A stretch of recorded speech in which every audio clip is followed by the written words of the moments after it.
Hi, welcome to this animation walkthrough. Today we're going to be creating an animation from start to finish. It's actually going to be a body mechanics focused animation utilizing a Spider-Man rig. And this is a free rig you can find online. What I love about this rig is that it is actually based off the Amazing Spider-Man Andrew Garfield costume, which I really like that design. So it's going to be a ton of fun animating that. Now, obviously this video is pretty long, so I'll probably release more of just a time-lapse video of the entire process. If you also want to see kind of the entire process, maybe over a 10-minute period, rather than a few hours. So the approach to this animation I'm going to take is something you've probably seen on my channel a few times, and that is where I actually start the animation utilizing a simple cube, and I animate the cube to get the overall movement and the timing and spacing kind of close to where I want it, and then I'll actually constrain the character rig to that cube, and then slowly layer on more and more detail. So it's kind of a straight ahead layered approach that we're going to take to this body mechanics animation. So if you want to, you can download this free rig and then follow along with me as we create this Spider-Man body mechanics animation. So with that, let's go ahead and jump into Maya and begin animating.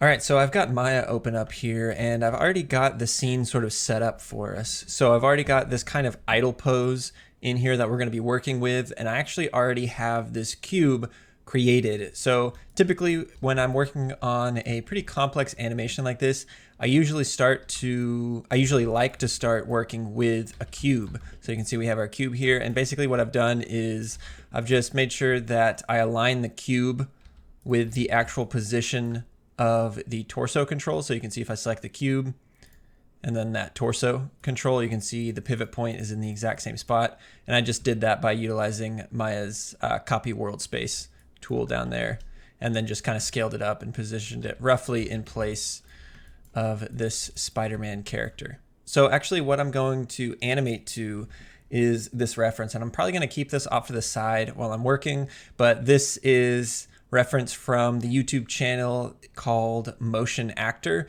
This is a really awesome YouTube channel. I highly recommend checking out. They have a ton of really awesome body mechanics types of reference that you can grab and use for your animations. So this is just one I pulled that I thought would be pretty cool to actually animate to. So let's go ahead and start this process. Again, I'm going to kind of pull it off to the side and let's just actually begin animating. So again, I'm going to start with this cube, press S on my keyboard to lock a keyframe down. And actually, you know what I'm going to do, because this is how I typically like to work, is I like to start on frame 0. That's kind of just a habit I've gotten into. So let's go ahead and put 0 on our timeline. All right, now I'll press S on frame 0 and let's start animating. All right, so let's see here. Move them off to the side, start to kind of bend it, rotate it down just a bit. About like that.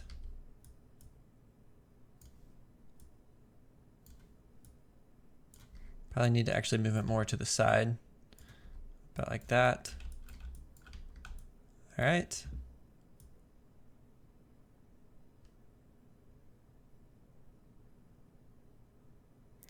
And actually what I'm going to do is add a bit of a breakdown between frame 0 and frame 12. And actually have the body kind of swing over this way and then come down that way. And I'll probably actually dial back how much the body is actually shifting over that direction.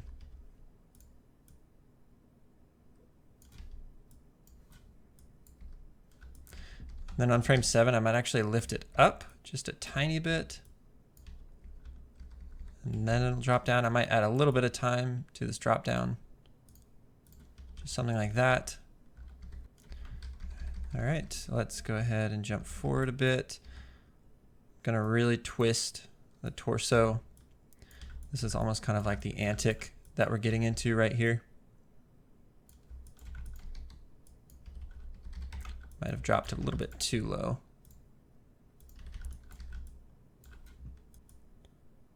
And actually, I think right here, what I want to do, let me see. I think I might actually want to bring the whole body up on frame 13, I think it is now. And then it's going to drop here. Maybe not that quite that far. I'm going to start to swing out this way.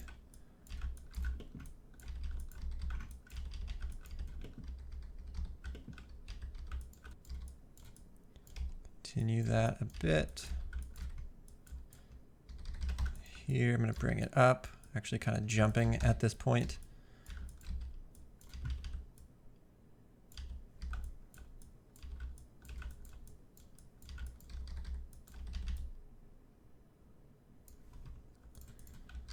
Jump forward a bit.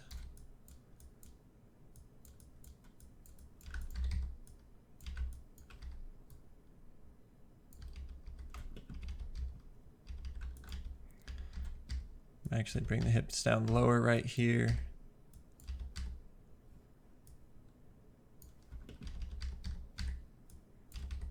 Bring them up quite a bit higher in this pose.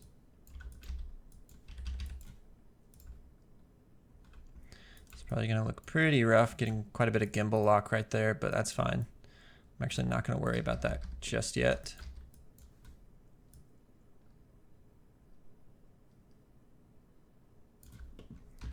Continue this.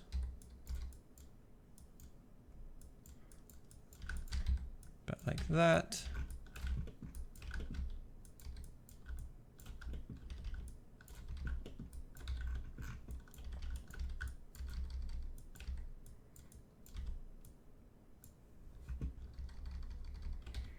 Let me see. So here I probably actually want to do something a bit more like this.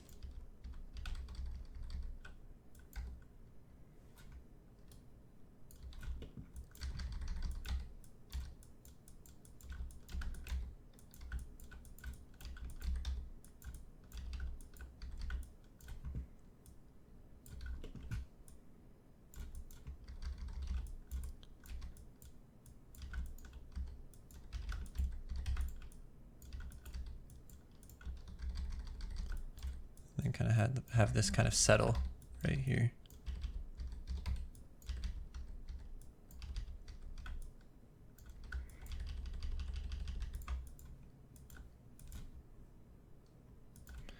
Obviously it looks super rough, so what I'm going to do now is let's open up the graph editor.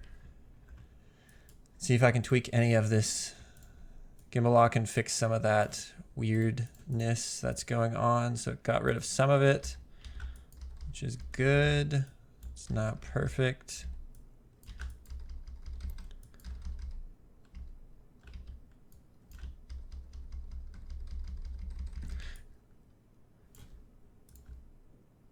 I know it's a little bit hard to kind of tell exactly what this is going to look like when you've just got this cube. So typically what I like to do is I'll get the cube into like a somewhat decent place, because right now what I want to focus on now is kind of figuring out the timing, the spacing, and get some contrast. And this is where I don't necessarily kind of just look at the reference here one-to-one. As far as like timing, I'll kind of just go in here and just figure out timing that feels more interesting inside of Maya here. So right off the bat, this whole section is way too fast. Some of that gimbal lock is also causing weird viewing issues, but I'll go ahead and just start adding some frames in here just to see if I can get something that works a bit better.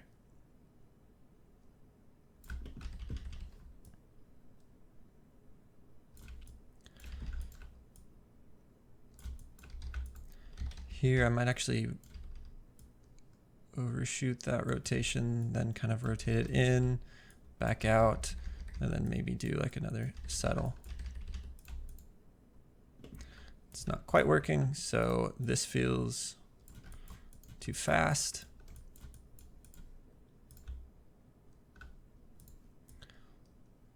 This also feels like it's moving too far. Right in here, let me see.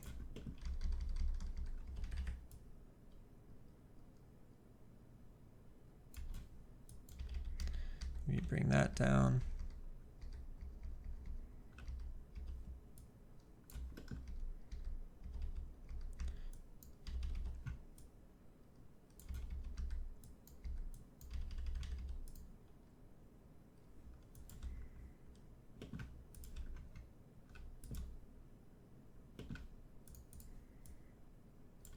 Here, I actually want to whip the body even more that direction before kind of whipping over here. carrying this through.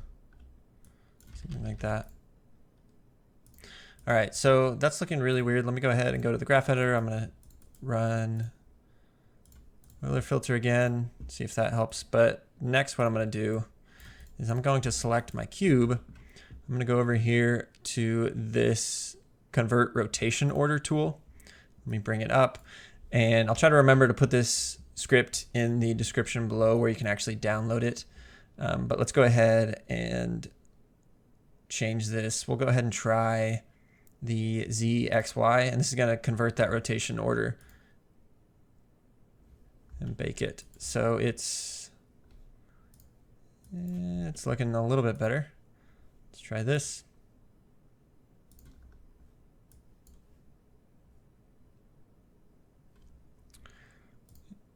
And let me see here.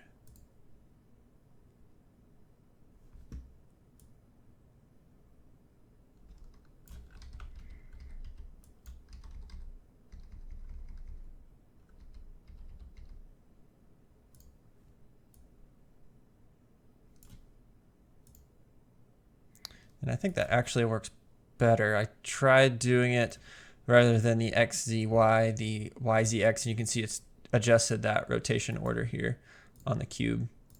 So this gives us rotation that is a bit closer to what we expect. There is like this speed up in the rotation that I don't quite like.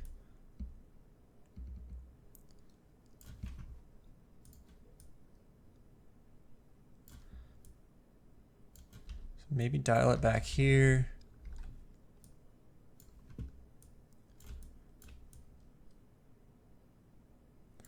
I also want to take a look at how much to the side I need to move for this, because it's right kind of following this kind of straight line here.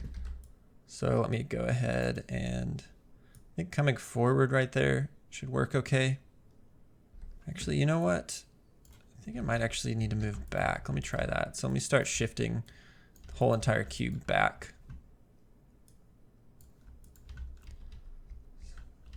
through this section right here. Something like that.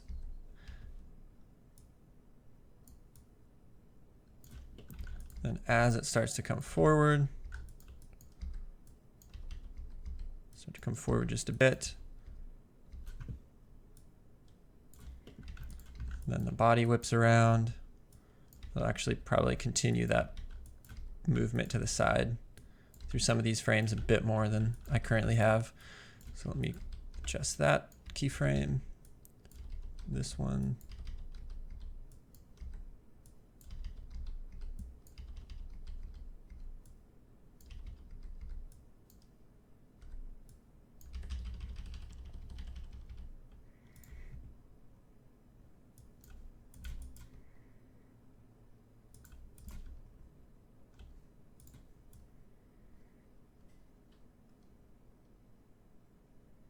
I think here I want to get it translated over a bit more through this kind of jump right here. Maybe not that much yet.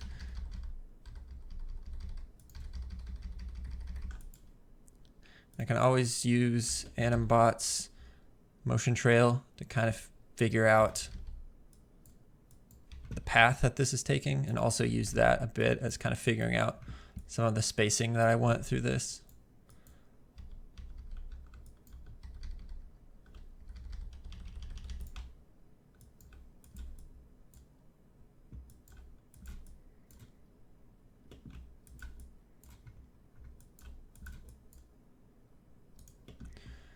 All right. So we've got the cube done. The next thing that I want to do is get this actually onto Spider-Man rather than the cube, so that I can actually start doing some further timing and spacing adjustments when I actually see it on the full character. So we'll go ahead. I'm just going to save this real quick. And the first thing that I want to make sure that I do is I need to change these feet controls. So I'm going to select both of them. I'm going to go to my world bake tool, And it actually looks like we have a keyframe on frame 1, so I'm going to delete that here.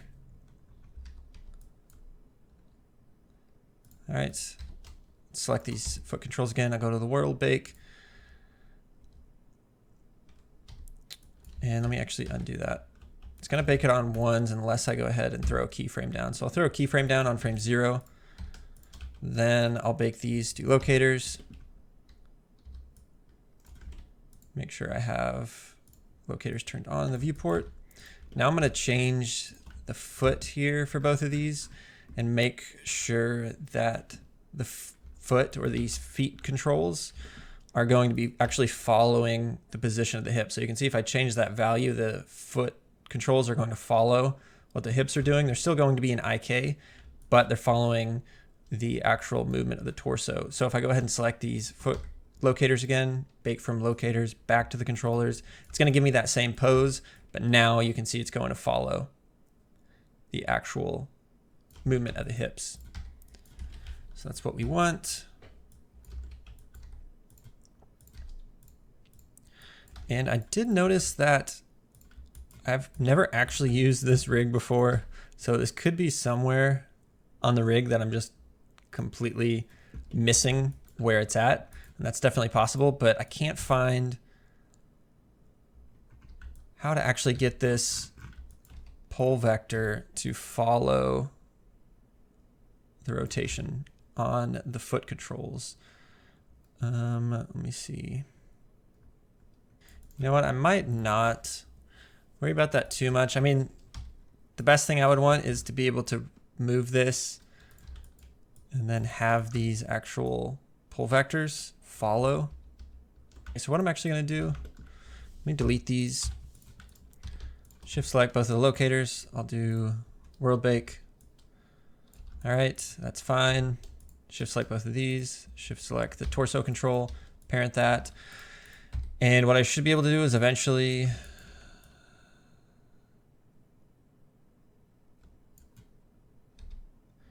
go back to,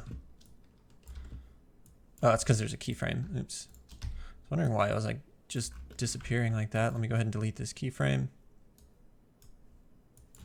All right, so now we've got these locators actually following that torso.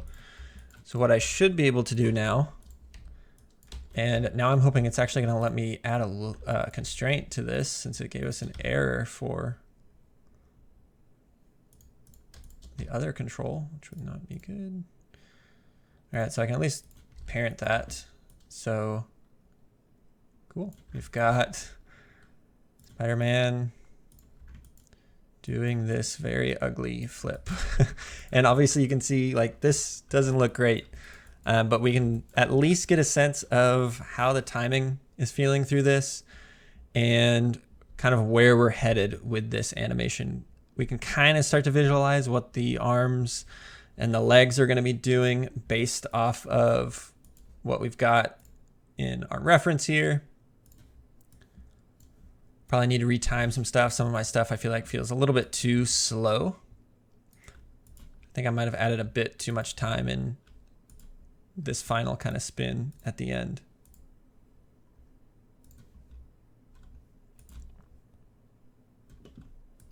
I feel like he's probably actually going way too high.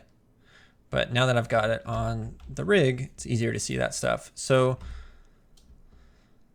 let me shift select these locators, and I'm going to select my actual cube, and then I'm going to press S on all of these keyframes. So I'm actually locking a keyframe down on the locators. So this should then, if I go to my world bake from locators, copy this locator information onto those pole vectors. And now you can see at least the pole vectors are following the overall body, and I don't have to really go back and completely reanimate the position of those pole vectors. That's going to save quite a bit of time. So it looks like that worked. And now let's kind of start messing with some of this stuff. So I'm still going to right now just focus on the cube. Everything's constrained to the cube right now, so this is what I actually need to adjust and retime. So here I might actually let me go ahead and turn on my motion trail. Probably gonna bring them lower here. Quite a bit lower. I can't bring him up this high, I feel like. And I think through this, what I need to actually be doing is getting way more rotation like this on him right here.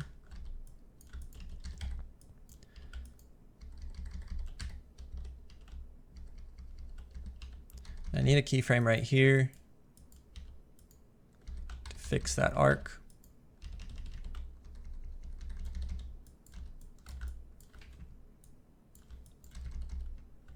But yeah, like all through this, if we look at the reference again, you can see how much his back is kind of like reaching out. Maybe that's too much.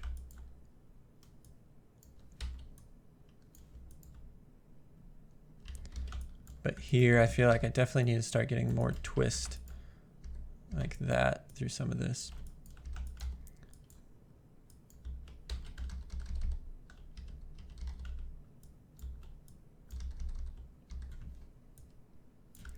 And here it might actually be rotating up a little bit too fast. So I'll dial that back.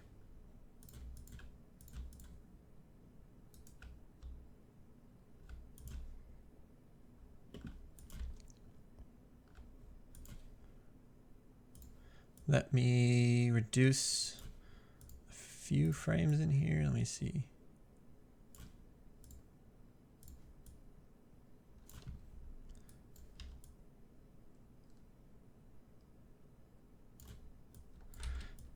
And you can see I am kind of changing up the animation so it did kind of screw up my pole vectors. And what I probably should have done, which would have been smart, is just not baked the locators back onto the controls, because I could have just been animating this and it would have been fine. They would have been following the body's movement. So that was a mistake on my part, but I can always go back and just fix the posing on some of those pole vectors. It still gives us most of the information that we need.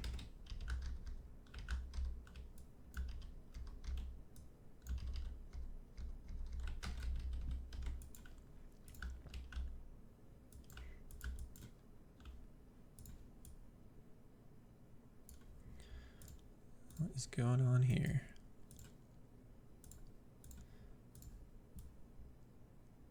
All right.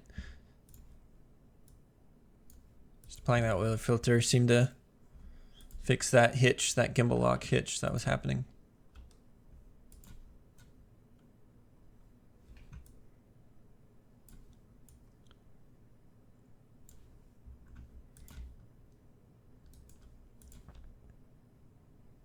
All right, so this is looking all right. I feel like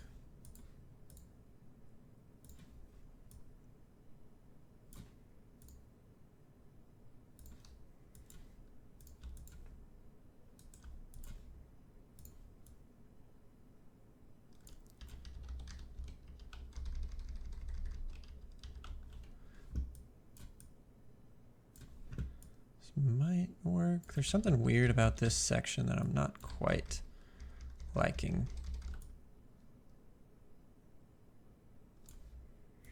But it could be something that I actually figure out kind of what that issue is once I figure out where the legs need to go. So obviously the body is the only thing moving. Everything is following along with what the body's doing.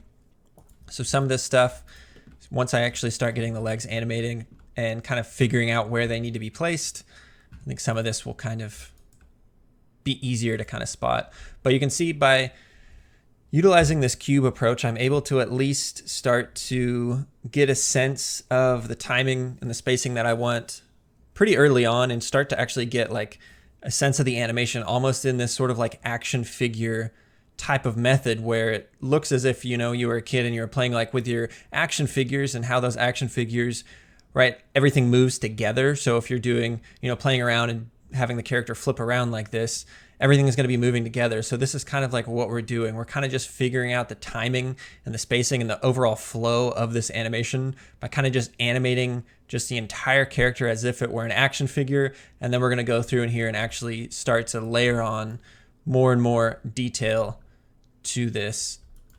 So with that, let's go ahead and pause this. I'm going to save again. All right.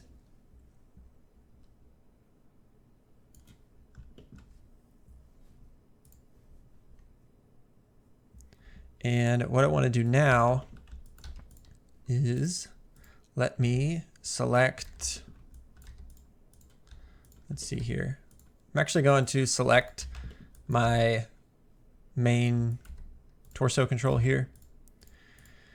And I am going to go to Edit, Keys, Bake Simulation, Smart Bake, that works.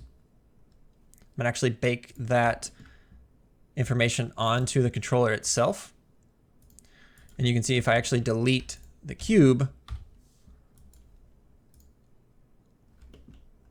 we're going to get something that works. Now, obviously, again, there's some gimbal issues now that we actually deleted that cube. So let's go in here. Let's see if we can clean this up.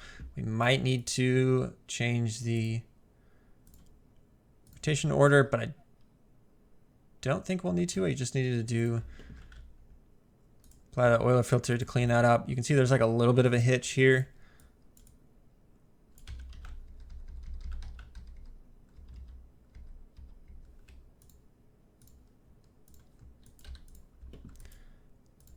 And let me actually see.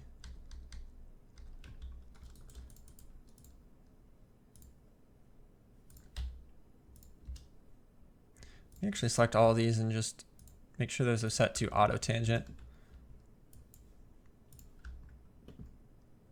And that fixed it. There's just some weird curve issues with that.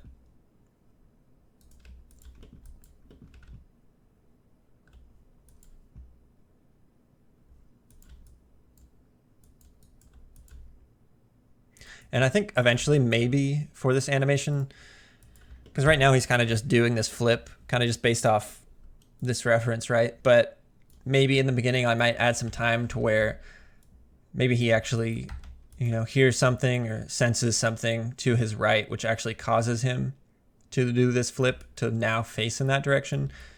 Eventually maybe I'll add that in there, but yeah, kind of right now I'm just focusing on getting this sort of flip working. So now what I want to do is select my torso, shift select my foot controls, and actually probably my pole vector controls. I'm going to press S on all of the keyframes there. So we're locking a keyframe down at the same place that we have keyframes on the torso control. So now if I select the foot, you can see we have keyframes there. And now what I want to do is I'm going to select my foot controls. I'm going to go to the world bake these two locators. So if I do that, you can see the locators are following exactly with what the foot controls are doing. Now I'm going to select the foot controls. I'm going to go here to that option of the world space, the IK world space or local space switch for these. I'm going to right click, I'm going to break connection so there aren't keyframes. I'm going to zero that out. So now you can see these legs are behaving like normal IK legs where they're stuck. Now I'm going to select my locators and I'm going to bake that. So it's taking that locator information, baking it back to the foot controls. So we have all of that exact same animation we established with the feet following exactly what the body's doing. But you can see now if I were actually to move the torso around, they're going to behave like regular IK foot controls. All right, so through this, let's just quickly start kind of animating the feet. Through this, I probably want that foot to stay locked. And you're going to start to see immediately once we start getting the feet animated in here, we're going to see what things we need to adjust, like the height of the torso. Is it going to work with the feet controls? Are we going to need to adjust, you know, the height of this action to get it to work better, which we probably will, but right now it's fine. I'm going to go ahead and scrub forward through here. I'm not sure if maybe I do want that foot. I'm trying to figure out if I want this foot to lift off when it does. I might go ahead and delay that a little bit. Delete this keyframe here. It's going to start picking up, and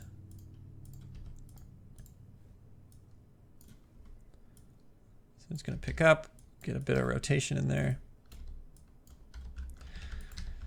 Immediately when I see this, I know I'm going to need to adjust the weight of this. He's leaned way too far forward through a lot of that. This is not going to work. So like here, I know I want to get the torso further back much earlier. And this foot is actually probably going to swing around more like this. And then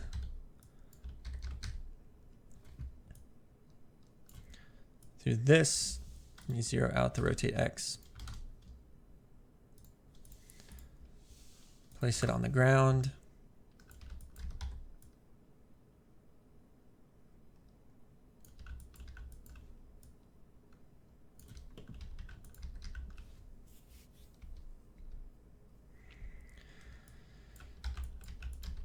Something about like that.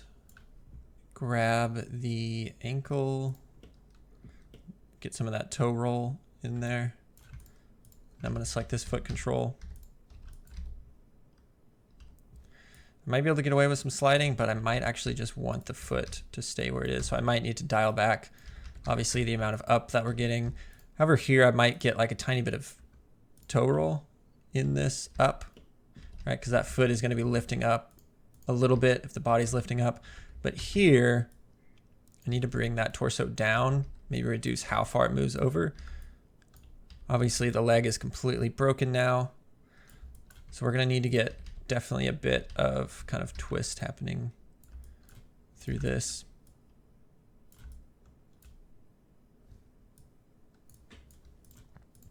And then fix kind of the tilt that we're getting right here.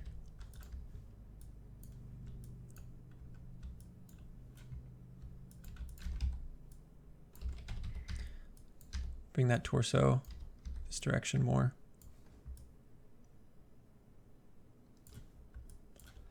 Probably bring the foot even further back. About like this.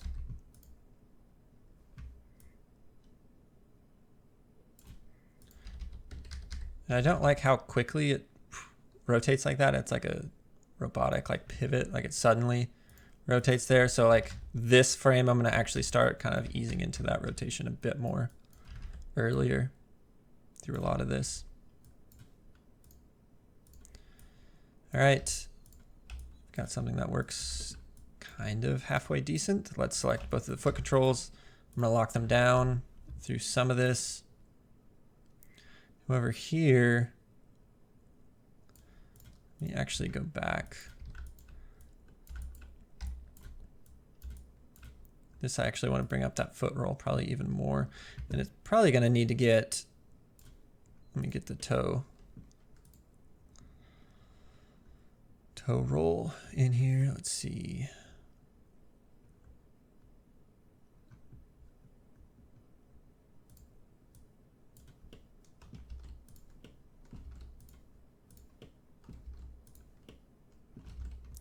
Toe tip. Kind of bring it up about like that.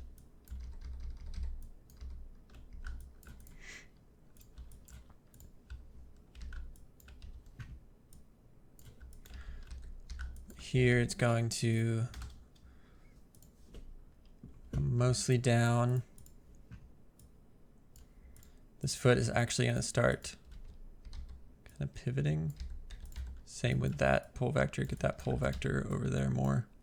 This foot kind of like pivots and almost like tucks.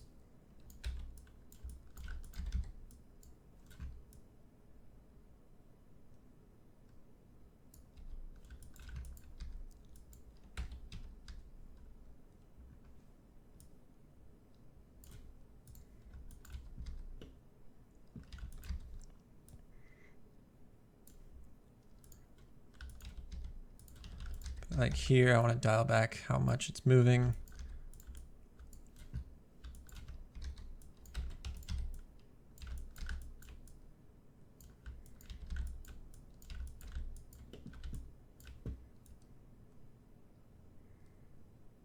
And then obviously I need to fix the weight on all of this.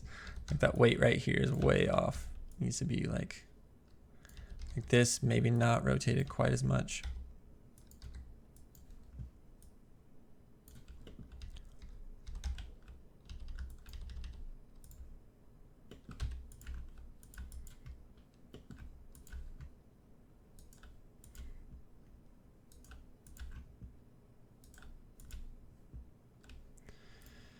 All right, let's go to here. I'm just gonna lock the feet where they were and then kind of actually animate probably where they actually need to be. So again, here, this foot actually like whips, does a quick adjustment in here.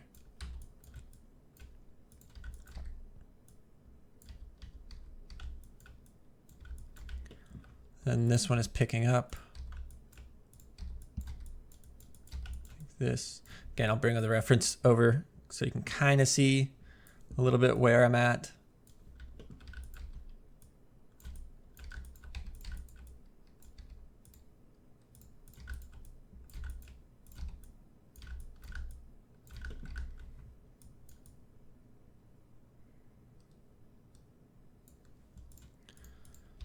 This I might dial back the twist right there. Obviously now like the whole entire trajectory is way off because like once we actually got the feet placement in there, it's kind of like that weight was not over the correct spot on the feet. So like once we go through this is going to need to be like way more over here. We'll kind of worry about that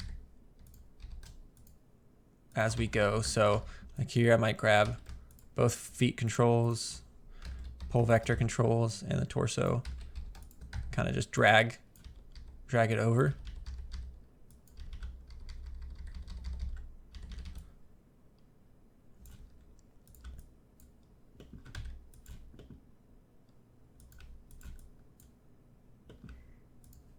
About like that. I'm gonna drag everything over here. Kind of got like a whole new path that we're kind of trying to follow a little bit closer.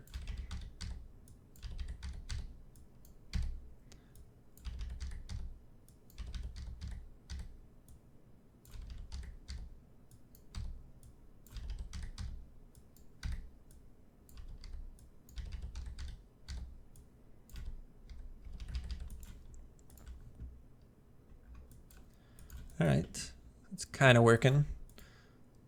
But even as I go through this, I know what my goal here is to basically get a complete foot pass through all of this. So I want the feet moving sort of how they should be, more or less.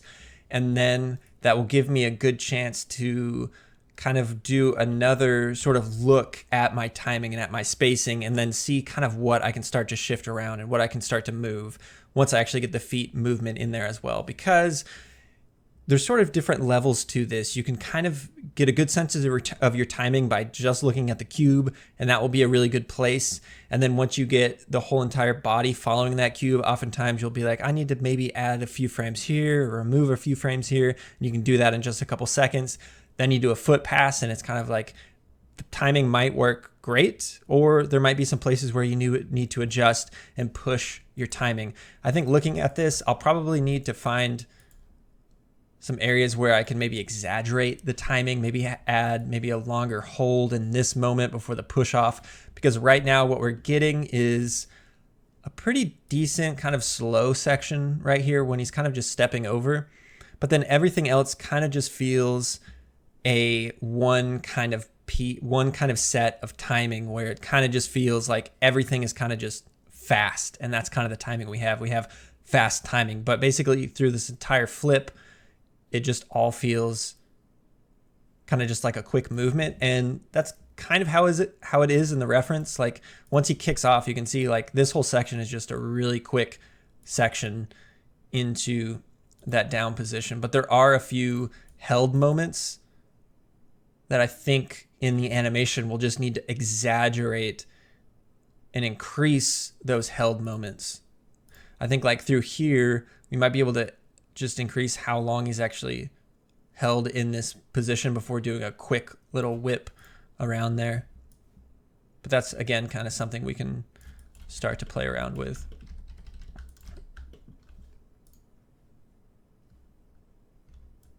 So let's go ahead and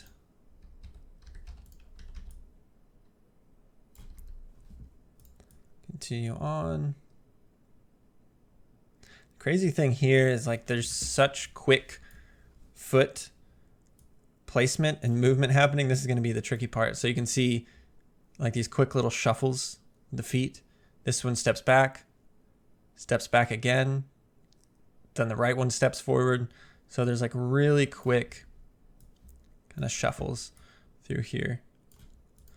So like here, I'm actually going to need this foot to be on the ground, and I might need to shift some things around in order to actually get this to work.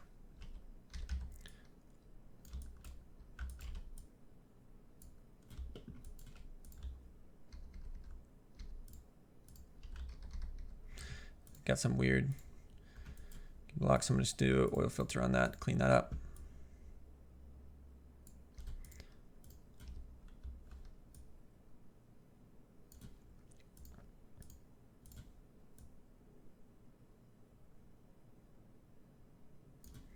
Yeah, like this foot right here is the one that's kind of going to be off the ground.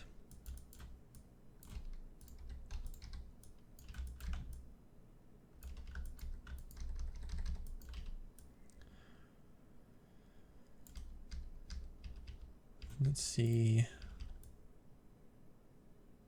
Actually, what I might end up doing, let me see how that looks. So here you can see you've got this hole from frame 20 to 25 to 29. That foot is just sliding. I'm going to just see if I can just pop straight into that position on frame 29 at 25 and see if I can get away with like a quick little shift in the foot. And I think that works better actually.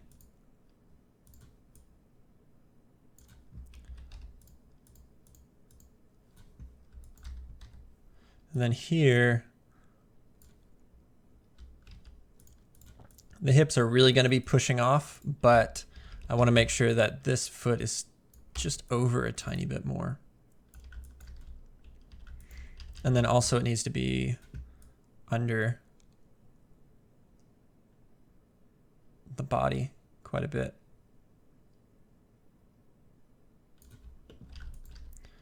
Like this.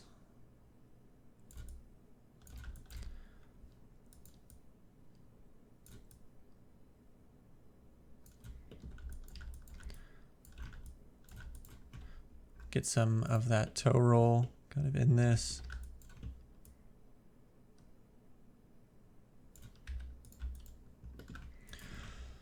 And that's working a little bit better, but I feel like what I need in here is like a quick little down before this hop. So it might be this here needs to be pushed.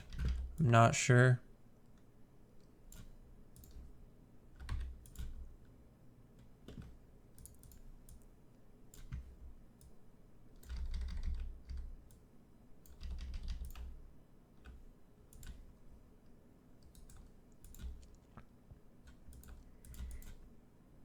I think one thing that I want to do is fix the timing on this foot coming out. It's happening too slow.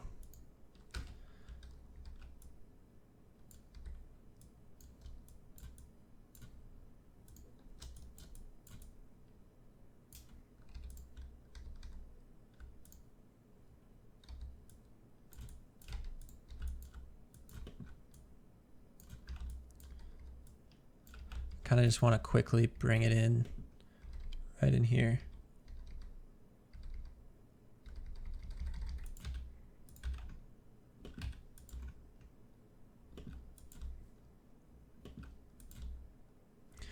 All right, that's okay.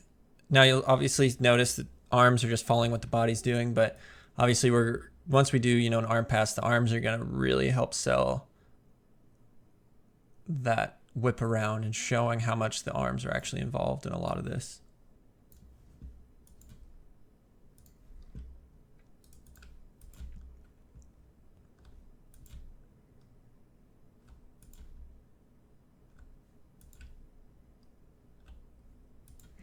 What we can always do is turn on 7, and this is kind of the viewport I've got in here so we can have our shadows set up. So usually when I'm working the viewport, I have it set up with just like this sphere in the background and floor plane, and then just a few basic lights.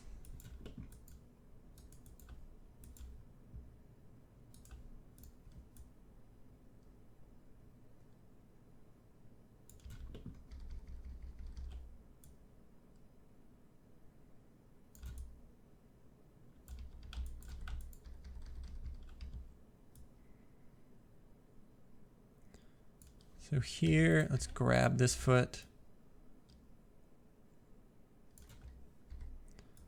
Basically, I want to favor where it was.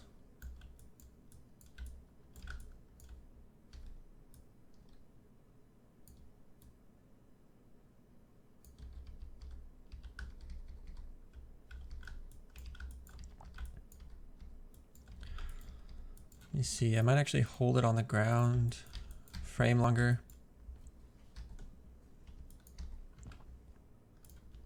Actually, maybe a couple frames. Get toe roll in there.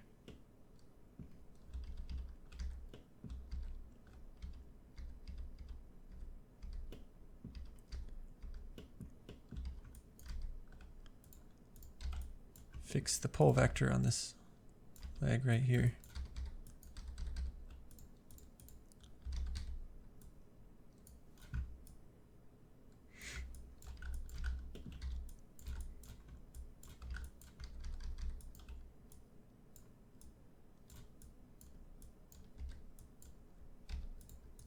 Grab the pole vector, do something about like that.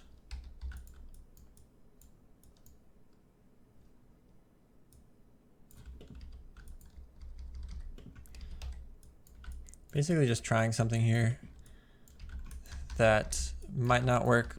I'm kind of just really having this foot drag behind a bit of what the body's doing, kind of favoring the push-off position of the foot. If you notice in the reference, he actually, if we look at this foot right here, when it kicks off, it basically pops right around over like 1 or 2 frames. So it's pops like that and then kind of drags. I'm kind of just favoring the position longer a bit to where it kind of like favors, you know, where it was down here a bit longer.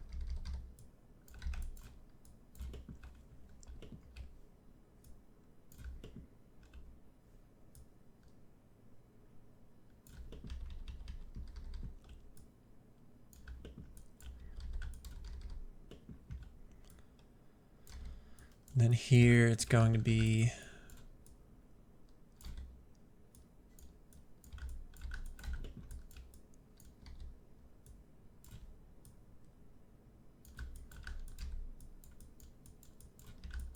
still kind of dragging behind.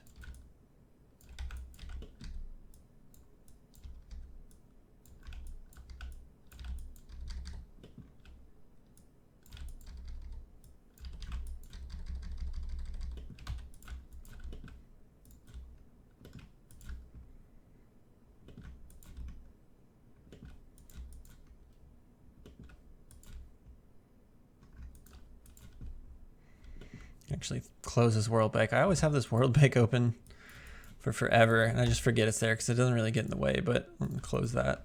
Don't really need it right now.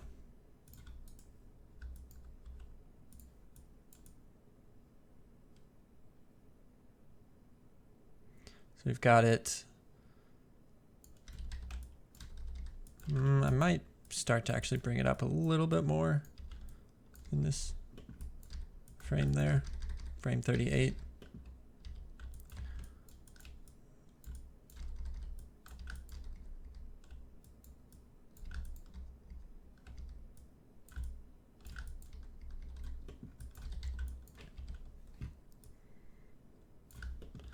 And obviously it's whipping out a bit too fast right here. It's still going to be kind of dragging behind a bit.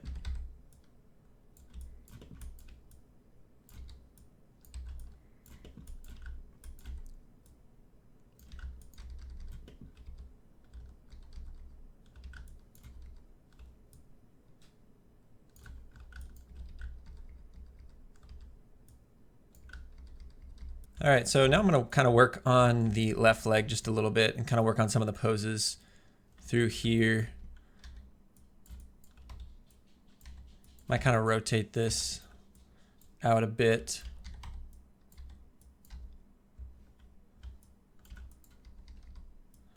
Let me see here. Might kind of want to favor where it was a bit more through some of this.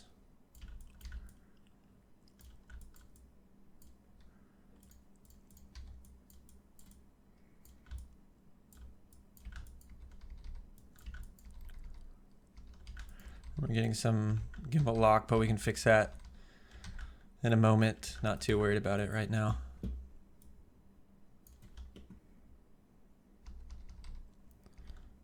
But through here, I'm probably going to bring the leg out.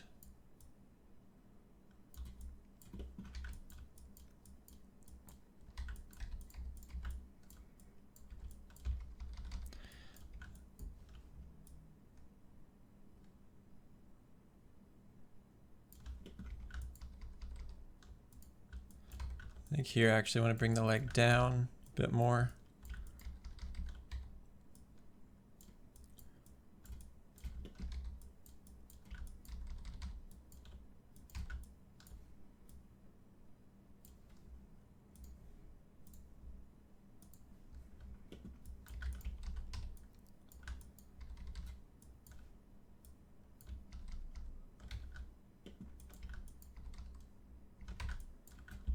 Probably want to add a keyframe right here so I can kind of tweak the path that this foot is taking a bit better.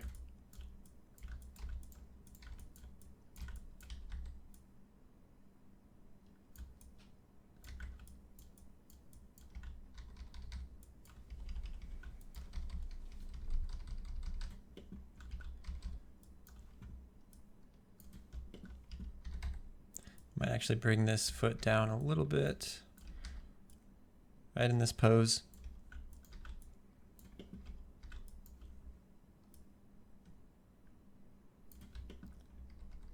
Then through here, might actually start to bring it down a bit.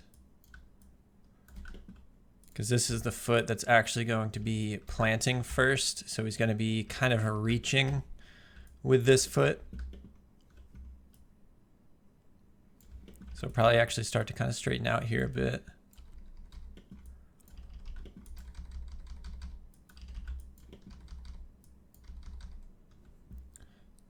Definitely on here too. I want to actually get this foot like really kind of reaching toward the ground.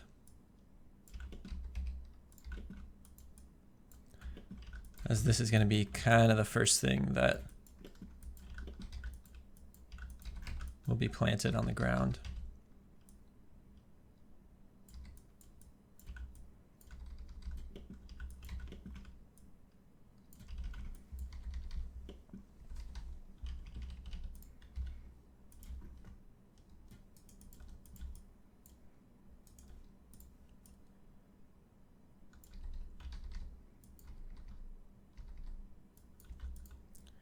Here I might actually start to have it reach over.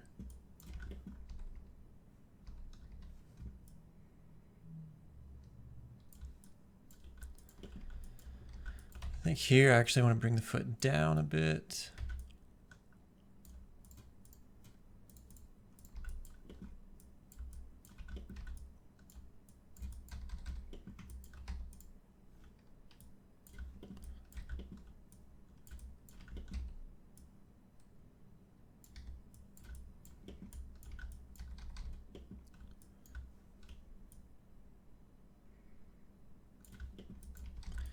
So here the foot is going to be planted. Let me go ahead and let's see here. I'm going to get some gimbal lock if I zero this out, but this is actually, go ahead and zero out both of these values.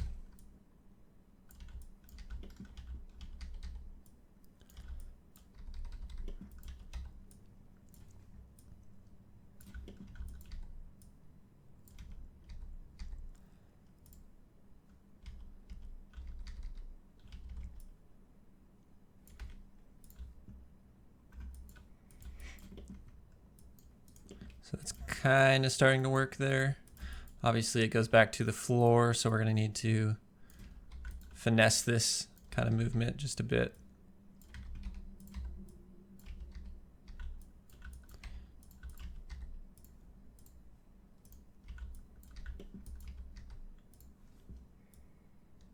So one thing to note, if I pull up the reference here, that foot is coming down, planting, and then it picks up again, shifts position, moves further back after that. So let's create something kind of similar to that here.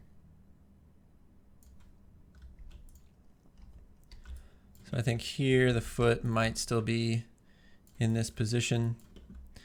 And I can always adjust the overall pose of this foot too, once I start getting the rest of the leg animated for the right foot as well. So I'm not going to be like too worried about is this like a perfect pose right here, because I can always tweak this later. Let me actually go ahead and delete the keyframe on 54 there. So I have that in place. Now I'm going to go back and work on the right foot, get that planted down there, because that will kind of give me an idea of when it will feel good to actually pick up the left leg and what time that, at least what position does the character need to be at in order for him to actually be able to lift this planted foot and move it and shift it further back and have that quick little adjustment. Real quickly though, you can see we have this extra keyframe at the end, so the character just translates over to that. So I'm gonna just delete that keyframe there. Keep them locked into position. All right, let's go ahead and take a look at this leg now.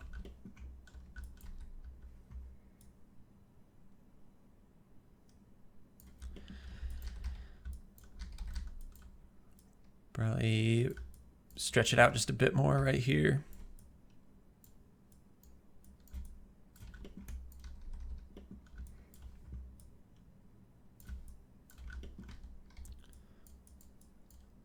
Something about like that. Here, I think the foot will probably be maybe not completely planted, but will start to be kind of touching the ground there.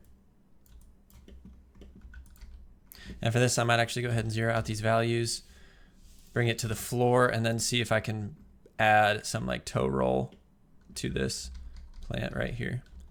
Obviously we got some gimbal lock, and I'll fix that by applying that oiler filter to it.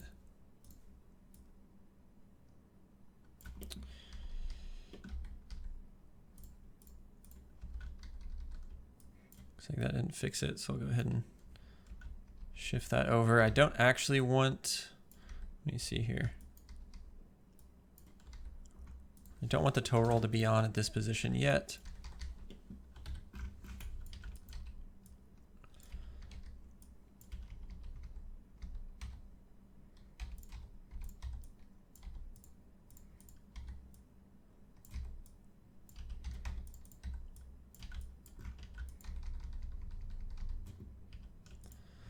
See if I can fix this. It's acting kind of weird here. There we go.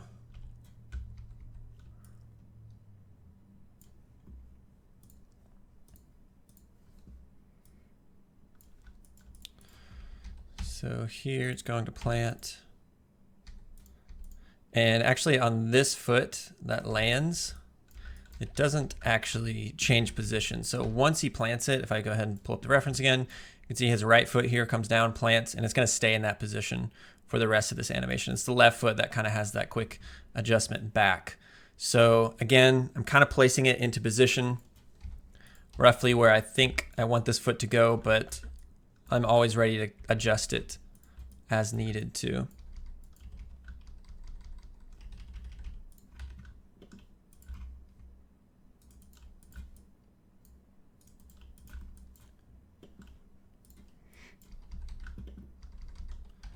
So here, I'm going to bring that toe roll down a bit.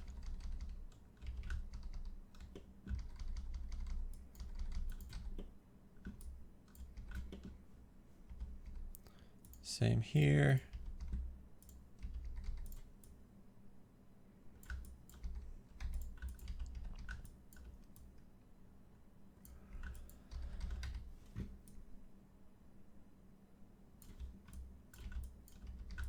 So if this foot picks up quickly to reposition through here, I'm going to go ahead and add that kind of quick reposition, kind of get it roughly in place.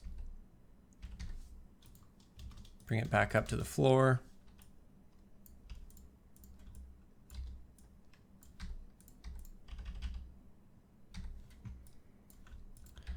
Something like this.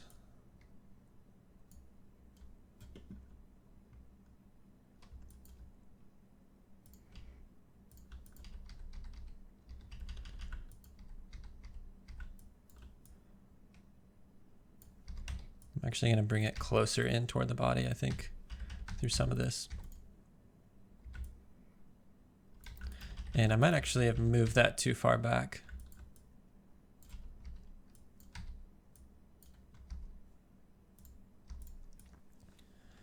Now, obviously, with this placement, the hips are going to need to be adjusted as well. And overall, I know I'm going to need to bring the hips quite a bit lower than where they're currently at.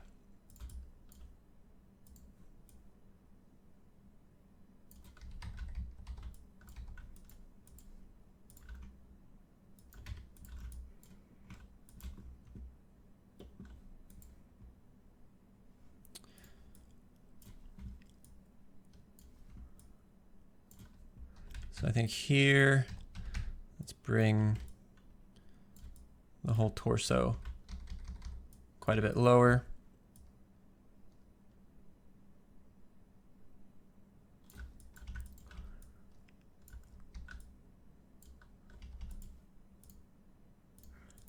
And I actually want to shift this to happen earlier. So I'm going to grab this whole foot change there, the step, and have it happen earlier. I'm going to delay when this hip comes all the way down. Shift him quite a bit further this direction. And actually what I'm going to do real quick, let me undo that change I just made. So what I'm going to do to make this a bit easier, rather than trying to force these several keyframes into the pose I want, what I'm going to do is I'm going to select all selection set to select everything. I'm going to go over here to my animation layers. I'm going to hit this button, which will add a new animation layer with the current controls selected added to that animation layer. I want to take a look at where this animation ends at frame 74. I'm going to lock a keyframe down, and then I'm going to go to round 54 and lock a keyframe down. And basically what I'm going to do now is just create like what is the final pose that he's going to be in, and build that final pose, and then kind of tweak and work my animation to get into this final pose, rather than going kind of like frame by frame and like trying to get into that pose. I'm going to get into that pose first and then kind of work into it, which I think will make this a little bit easier. So like right here, he needs to be brought back quite a bit.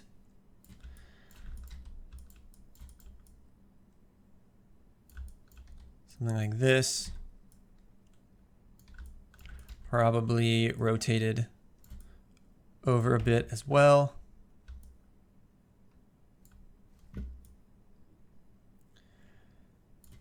And I think what I want to do is bring this foot out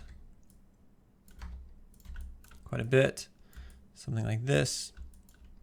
This foot actually probably needs to be brought back quite a bit. And I need to dial up that toe roll.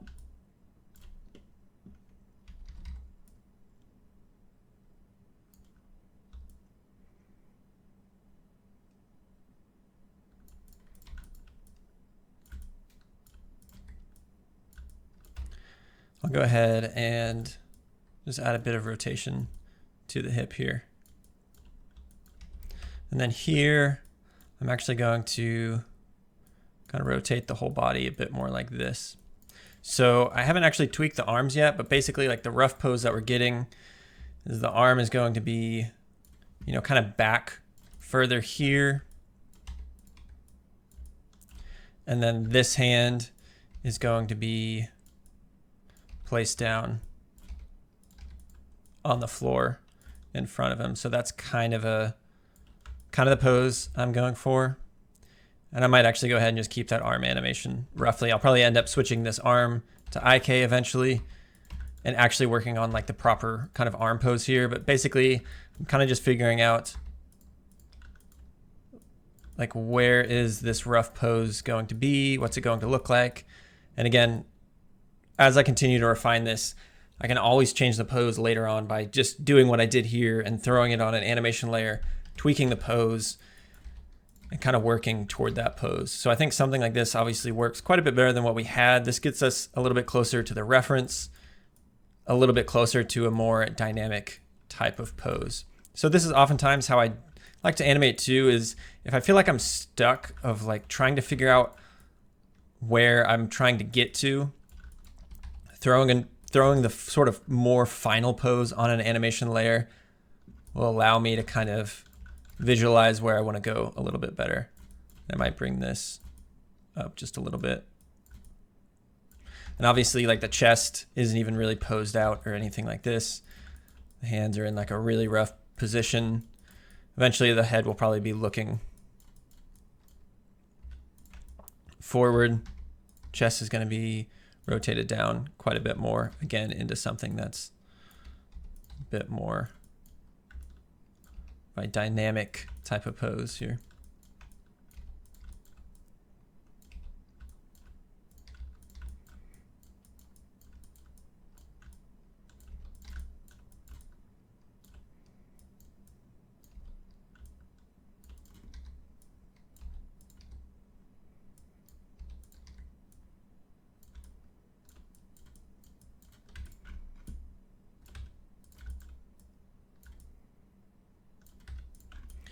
Yeah, this at least gets me into the idea of, okay, this is kind of where I'm working toward. Now, if I look at my animation layer, it's going to be kind of just like blending into this position, which obviously looks kind of rough, but that's perfectly fine. I don't care that it's kind of just easing and blending roughly into this.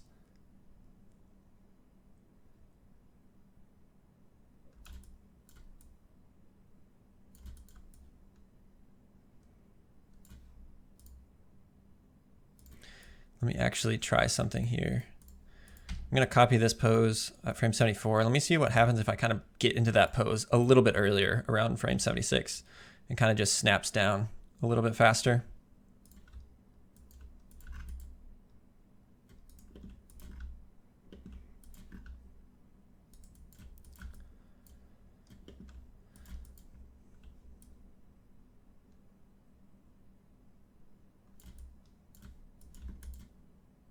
But like here, I know that at this position, this foot needs to be where it's at here. So I'm going to do this copy world space. I'm going to paste it here. Obviously, it's going to flip out a little bit, but that's fine.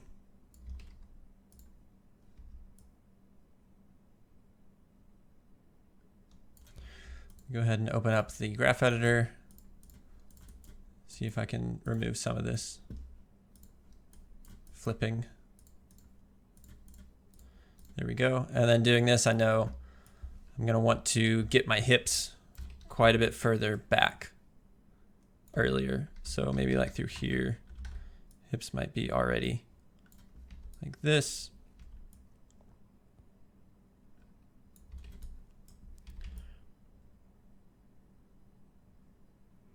Obviously, we're getting just some like bad translation and rotation happening getting into this final pose.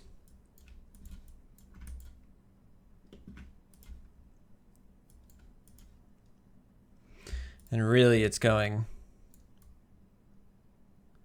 way too slow here because he's going to need to actually land quite a bit faster. Into, obviously it's going to be more of like one kind of fluid motion into this down position.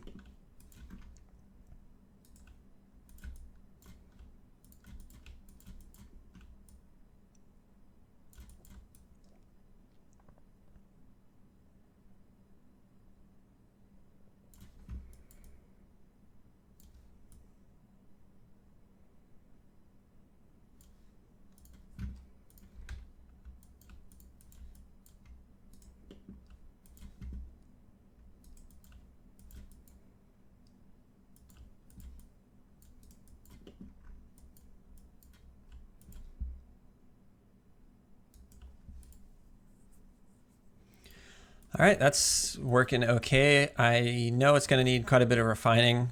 And again, I'm not really worried about this transition yet. What I'm going to actually go ahead and do is I'm going to bake this, merge it down, turn on Smart Bake. I'll go ahead and just merge this sort of rough change that I threw on an animation layer, kind of merge it back down to the base layer there. And now kind of what I want to do is, so I've got the feet roughly kind of animated here.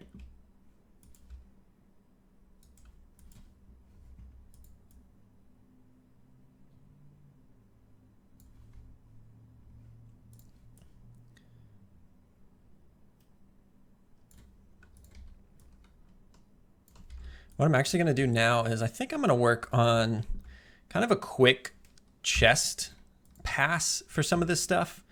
And then I'll probably go back and do kind of like a arm pass.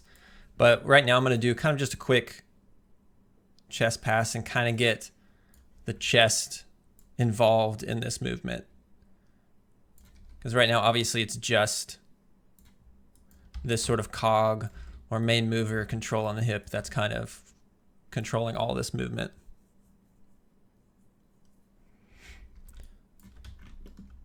So probably do something a bit closer to this.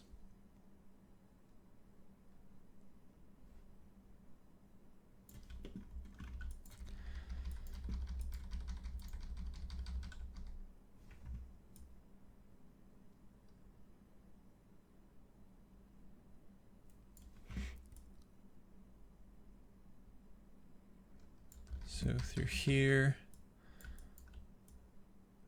might drag it behind a little bit. Actually, let me see.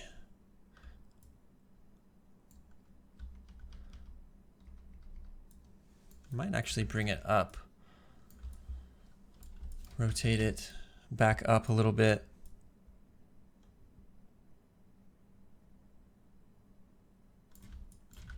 Maybe not quite that far. And then like through this,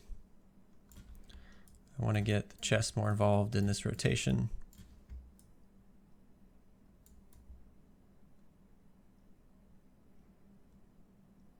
Because basically what's going to happen here is that this chest is now almost leading a lot of this action.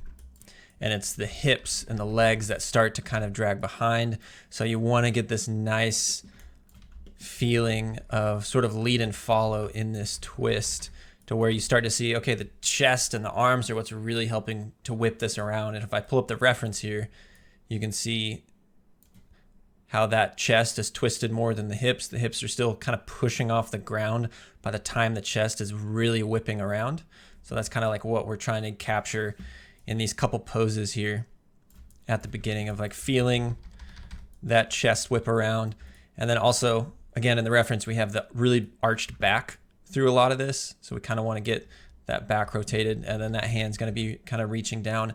And something that I know I'm going to need to really start fine tuning height and that kind of thing through a lot of this is once I actually get the arm started to be animated in here and kind of figure out that hand placement, because I do want to have this hand come down early and kind of push off the ground, or at least use it as almost like a guide as he kind of flips around. Although we're not going to quite worry about that just yet. I think we'll do that after we do this rough chest pass here.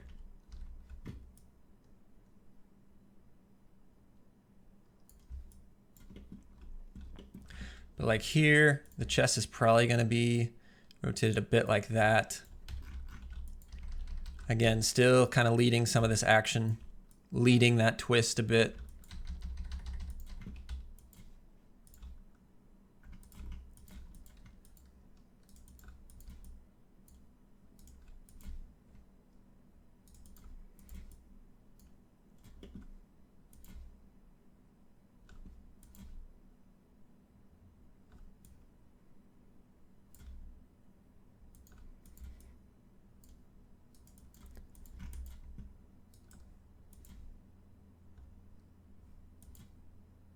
And I think honestly, once I get to refining this end section, again, the way I kind of like to work is a bit of trial and error. I love kind of just experimenting and playing around, and definitely important not to be afraid of just deleting things and trying something different. So like, I imagine when I start to try to refine this transition, I may end up just like taking this pose, saving it, kind of deleting all of this weird kind of transition in here and kind of just deleting that, just going straight to this pose and almost kind of just reworking this section. But I'll kind of figure that out once I get there.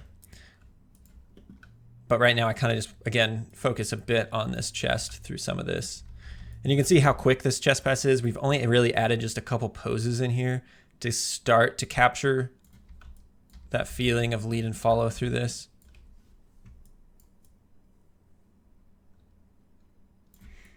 But like this, I'm gonna probably want to start dragging the chest behind a bit. The chest might actually start to favor where it was a bit, because now what's happening is the chest is helping to really whip the body around here. It's kind of helping to whip that around.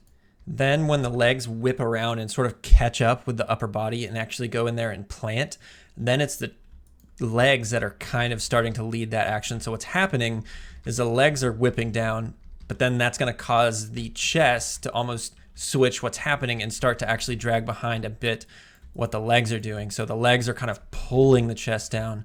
So we have this almost counter rotation happening on the chest here. And this is going to be something, again, we're going to need to really start to finesse this and track the path of our head, because our head is going to be what's really easy to spot how this is feeling. And immediately you can start to see that we're getting some wobble with the head, where the head is leading this. Then it gets stuck in screen space here, kind of hits a wall if we just look at the head, then starts to drop down and then kind of continues that motion. So these are all things that as we continue to work, we'll be kind of trying to refine some of this and really start to think about how we can clean up this overall action here.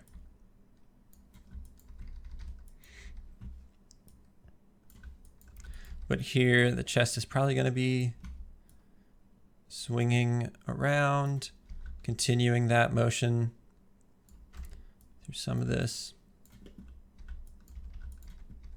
I'll probably just copy that pose before there.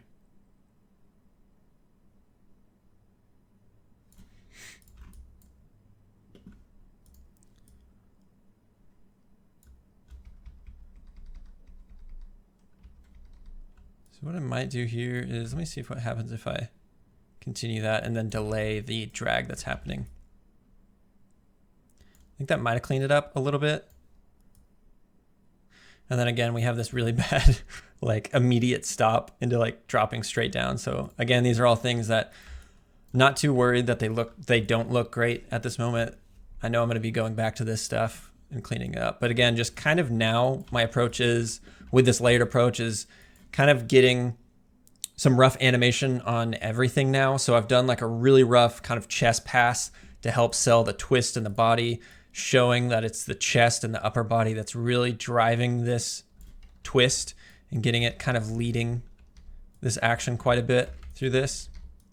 And then here, once the legs swing around, then they're going to be kind of causing the body or the chest to kind of drag behind. But you can see by delaying when this chest drags behind the legs, we've kind of fixed that really bad wobble and that wall hit that the head did on that transition.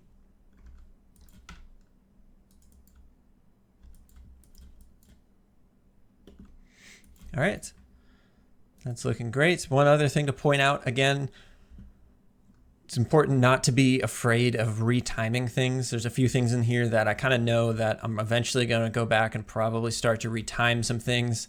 This, again, this whole transition into the final pose is not quite working not quite working yet.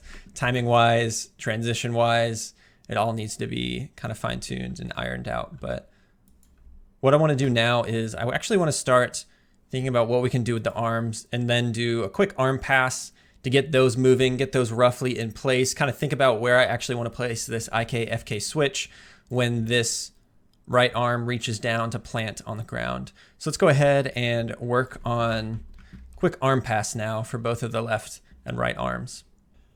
All right, so I'm going to go ahead and start on the left arm. And what I'm actually going to do is go ahead and select the shoulder, shift select all the arm controls. And I'm going to go ahead and put this on a selection set. So I'm going to go ahead and open this up in Animbot, hit the plus icon, and I'm just going to type in L arm for left arm. And I'm just going to start kind of setting some keyframes here.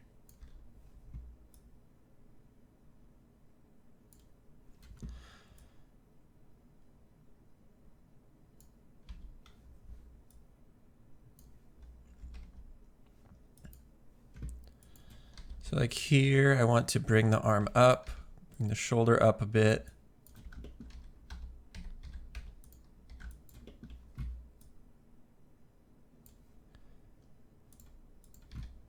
Maybe rotate this arm out.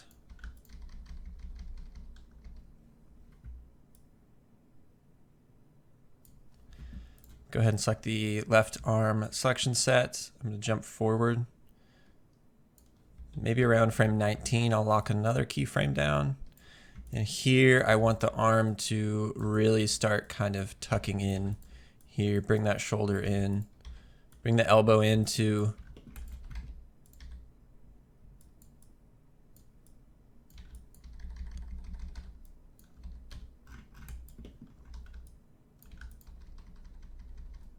Again, just to kind of really get this arm kind of starting to get tucked in, and then it's going to really swing out and open up. And I might end up getting into that tucked in pose a little bit earlier, but before I do that, I'm going to jump forward to, let's go to frame 25. I'm going to bring the arm up, bring the elbow out, kind of straighten the arm, probably start to get the shoulder up as well. It's important, the way I like to work is making sure I'm thinking about kind of shoulder position and making sure I'm changing the shoulder pose along with the arm pose, because your shoulder is going to have to do movement in order to actually move your arm. So your shoulder is always going to be moving. And I used to always get into the habit of kind of just focusing on like my arm pose first and then like going back and animating more of the shoulder. But really it's good to kind of pose those things out together, since you know a shoulder is going to be a big part in the arm actually moving. So it's kind of good to just think about that early rather than kind of just holding off on it. So I'll go ahead and bring the arm up even higher here, probably start bringing the shoulder up. And one other thing to keep in mind is that currently the arm control here is set to local space, meaning if I rotate the torso here, you can see that arm is going to follow perfectly one-to-one. Eventually, I'll probably take this off of local space and put it onto world space, especially if I'm doing more polishy stuff, because obviously if I'm animating the torso, there's going to be some counter animation that has to be done in order to kind of get the arm where I want it and kind of set the animation where I want it. Obviously, because these two, like the torso is kind of controlling everything. So changes to the torso is going to completely change the trajectory of the arm. So that's something to keep in mind. But right now I'm kind of just quickly getting these main poses in here for this.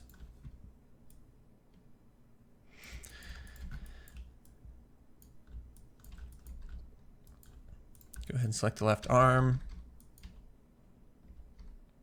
Again, here I probably want this arm to be up a little bit.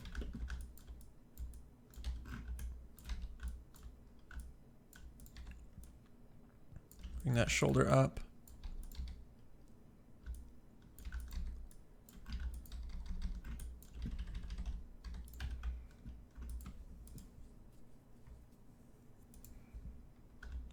Obviously that's kind of looking a little bit weird, but let's go ahead and just continue working on this. So again, I'll probably end up switching the timing around on some of this, but like right in here,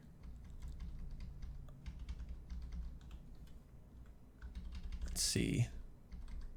So this arm actually needs to, and I might have actually held the straight pose a little bit too long, at least how high it is, because I feel like this arm is going to, let's see. It needs to actually be down here.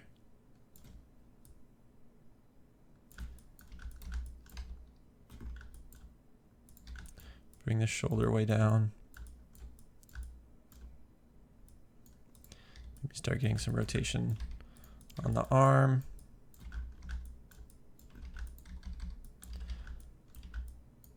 So like all of this, I'm gonna go ahead and shift these keyframes back a little bit. That looks a little bit better. I might shift this whole section of keyframes back as well. That might have been too far. Let me see. Yeah, Let me go ahead and shift this forward. It's a little bit better.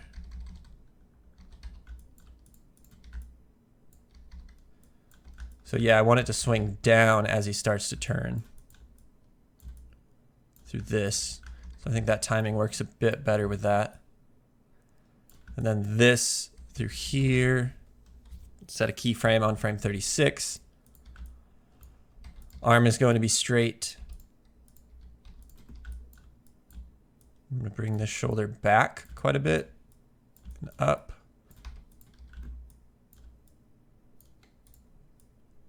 And this is the arm that's actually going to be kind of touching the ground.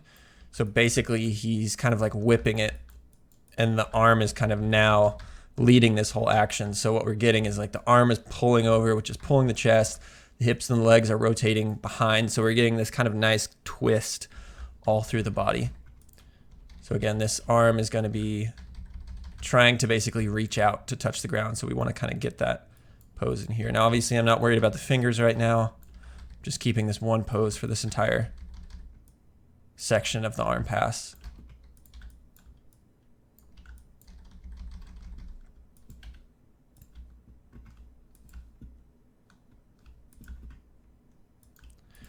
It's looking all right. This weird hitch obviously is not working the best. I think it might be going up a little bit too high. Maybe actually keep that elbow bent a little bit longer. Maybe even have it bent a bit more through this section.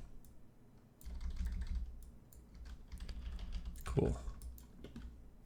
Now, one thing I know I'm going to need to do is I need to probably eventually adjust the height of this a little bit, because obviously the hand is going to have a really difficult time touching the ground with how high he is. So, I mean, I can tweak some things with the chest and play around with some of this stuff, but eventually I'm going to kind of need to reduce the overall height. So at least through this section, he can at least, I might not do it one-to-one with the reference, where like the reference, he's just planted and then completely all his weight is now on that hand, because in my animation, he's actually moving over more. You can see he's actually traveling, doing a big jump, and like all through this section, his body is like traveling across the screen there towards screen right.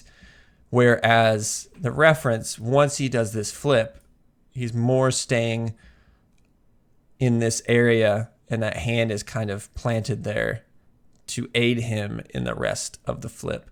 Whereas what I might end up doing is doing more of almost using the hand more of as like a guide as he continues the rest of the flip, rather than using the hand, planting with the hand almost to kind of use it to help him complete the flip. But I'll kind of see that once I get there and kind of what I want to do for that.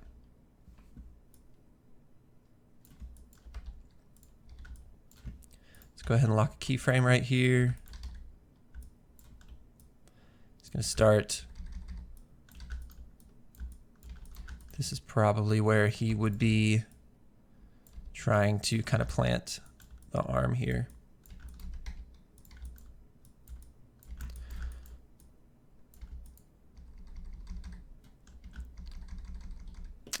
Something I'm noticing right here, which we'll need to iron out, is this big pop in translation. You can see like suddenly he's like moving in one direction here, and then like right through here, he's like pops over towards screen right. Over those couple frames, I'm not too worried about it right now, but it's something eventually I'm going to want to kind of iron out this transition, make sure he doesn't pop over so much.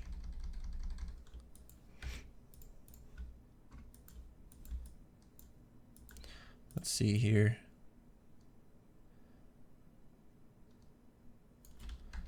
Yeah, I'm not liking this section too much. Let me see what happens if I bring that arm back a little bit faster through some of this stuff.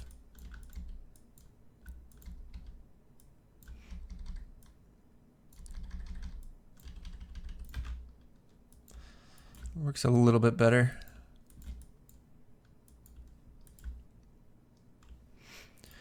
Now, before I continue with the left arm, I'm just going to start working on a quick pass for the right arm. So I'm going to do the same thing. shift select the entire kind of arm section, type in right arm, and then I'll kind of start posing this out as well.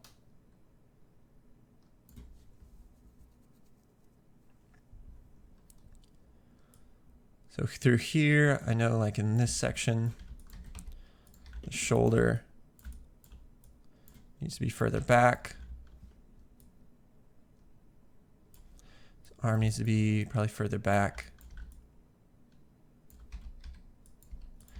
Maybe get a bit more rotation in the elbow there.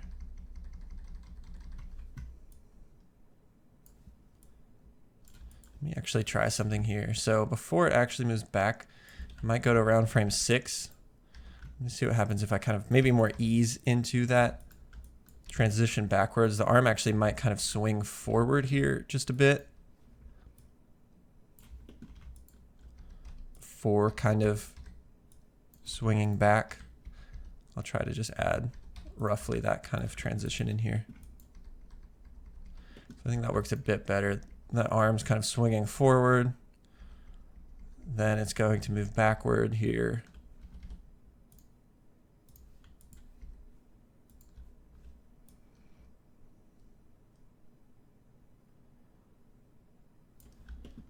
All right. That looks good. Through here, I might get a bit of drag in that arm. The hand is starting to come around here. Get a bit of elbow rotation in that, or excuse me, shoulder rotation.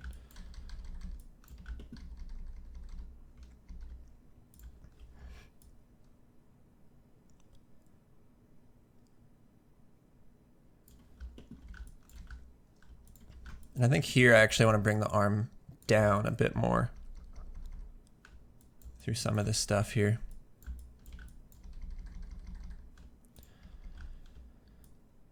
So then right here, I think the arm is going to be more like this. Again, bring that shoulder down.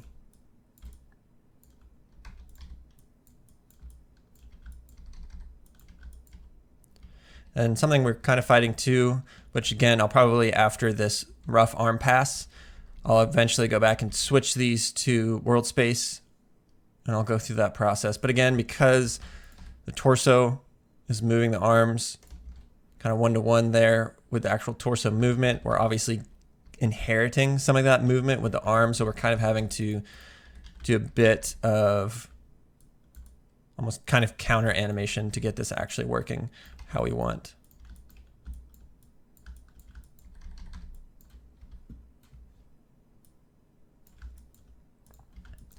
I'm gonna actually bring the arm up.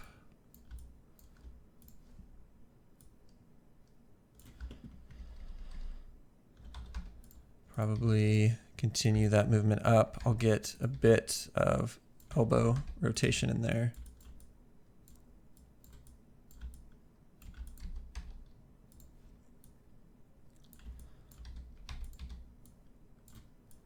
Something like this, bring that shoulder up more.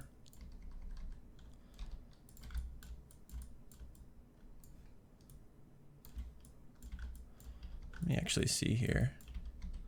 I'm not quite liking this transition here.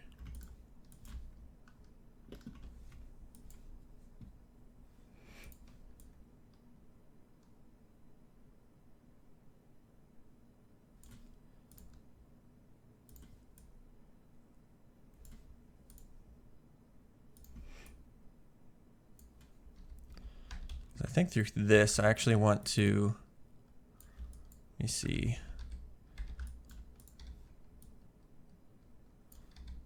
Get a bit more rotation in the elbow. Start bringing the arm up. So we'll think through here.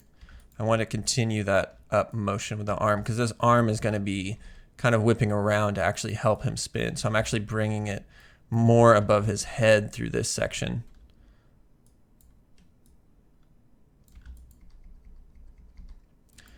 Feel like he's using it to whip down through this.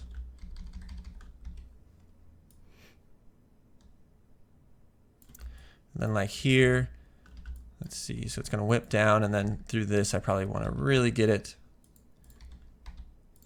tucked in closer to his chest. So again, bringing that shoulder in, really rotating the elbow. Again, kind of using this arm to aid with that spin that he's doing. And we get this weird kind of hitch here that will eventually kind of iron out.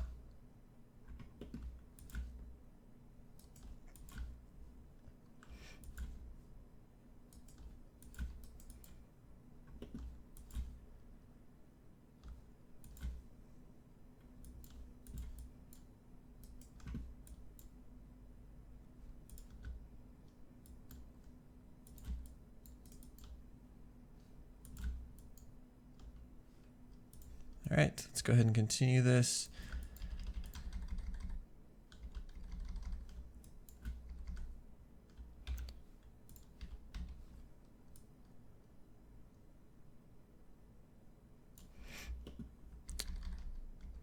So I think through this section, I still want the arm to be pretty tucked in.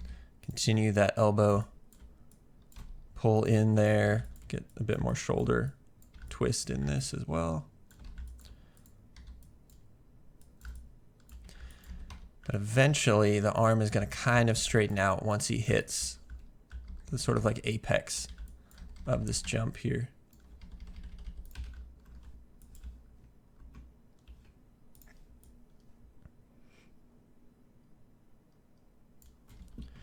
So like through here, I think this is working.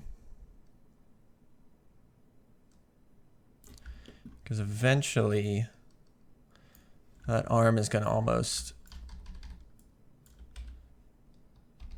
drag behind a bit of what the body's doing.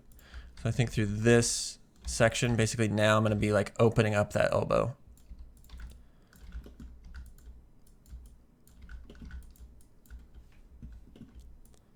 You bring this closer to his body, bring that shoulder down a bit.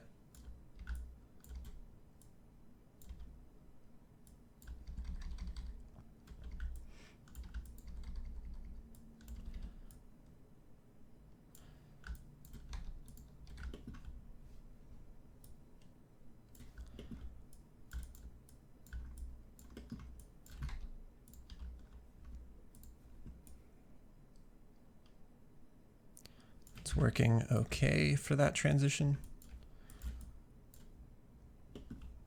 Feels a little bit slow. Let me go ahead and select the right arm there. Let me shift this over one frame, see how that feels. I think that works a bit better. Still feels a little bit slow. At least when what I'm feeling is like this arm coming out and kind of dragging behind the body. Feels like maybe what I should be doing is maybe through here the elbow starts to at least open up a little bit. I think that might feel a little bit better.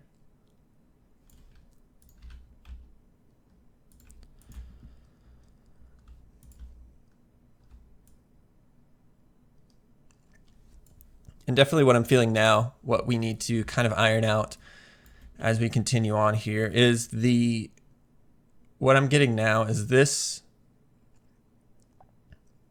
left arm. What happens is it hits this straight pose and basically maintains a completely straight arm more or less through this entire thing.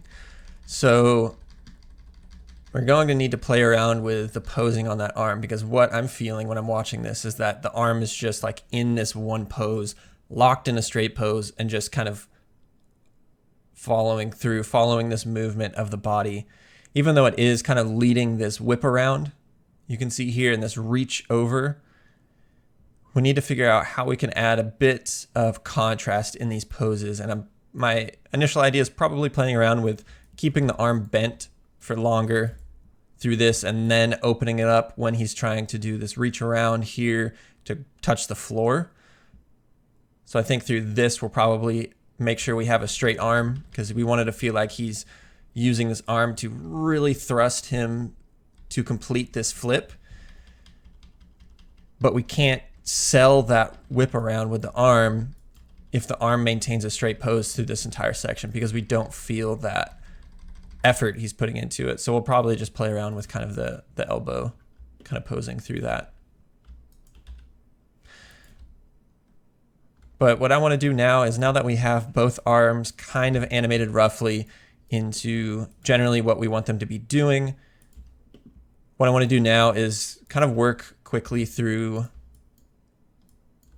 the final kind of pose in here and play around how we can get into this pose with the arms. So we'll go ahead and just continue on animating the arms through this section here. All right, so I'll go ahead and take a look at this right arm here. Let me go ahead and open up my selection set.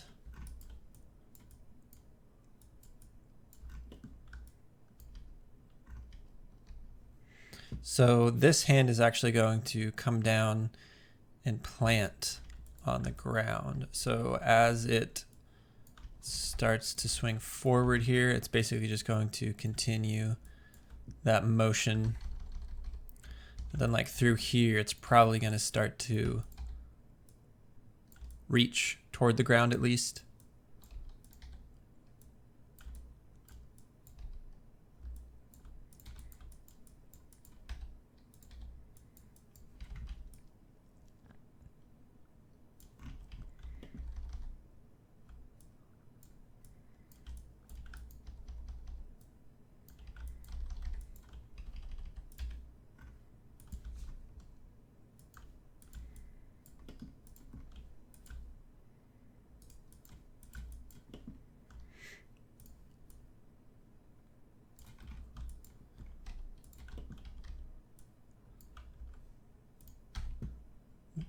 Use the tween tool to basically just copy that pose before and then kind of further refine this. And this, I know I'm probably going to eventually switch to IK, so I'm going to kind of just roughly get this into position.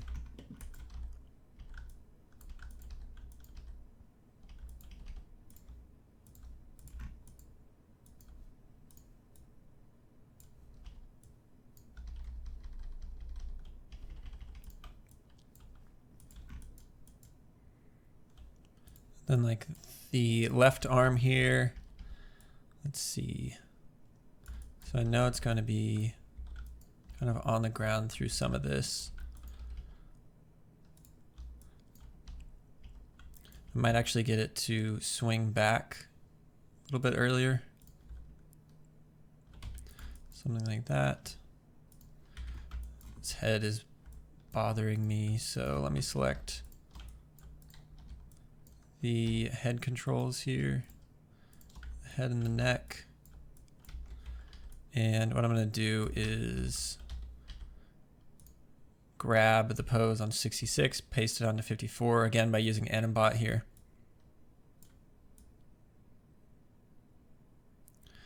Just to get something a bit more like that. And what I want to do now is, like, as I mentioned before, this settle is like so rough. It's not working. So what I think I'm going to do, let me see, like these transitions here. Let me actually turn on my motion trail and kind of see better what's going on here. So maybe here, still a little bit further forward.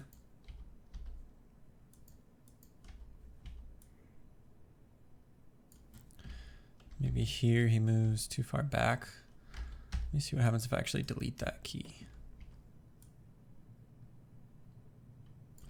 Looks a bit better. I think. Let me delete this key, shift this key over, because I basically don't want it to do that weird like in and out kind of thing that it's doing.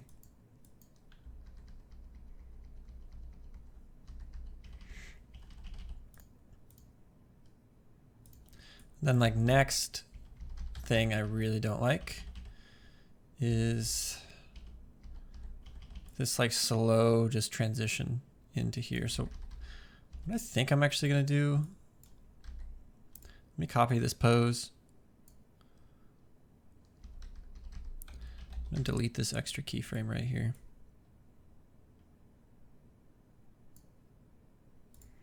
me paste that pose right here. So we're already in that pose. So maybe I need to paste it right here. And delete some of these keyframes here.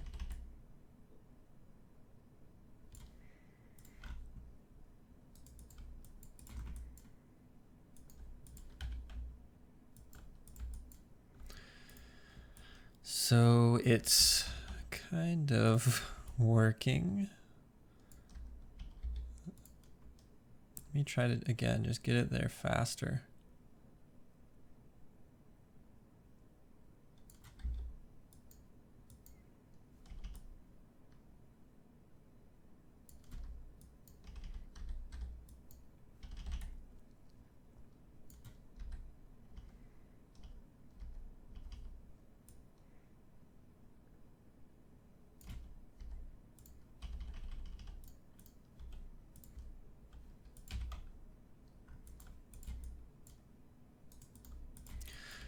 Speed-wise, I think this is working better.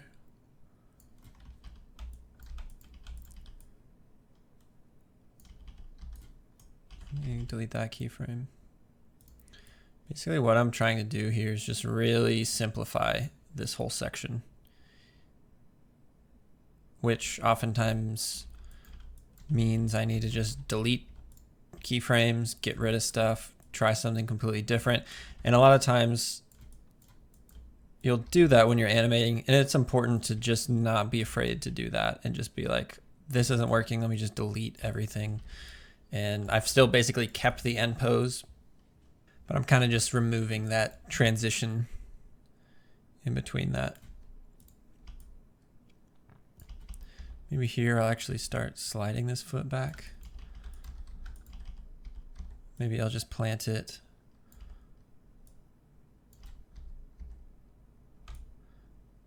over a bit more.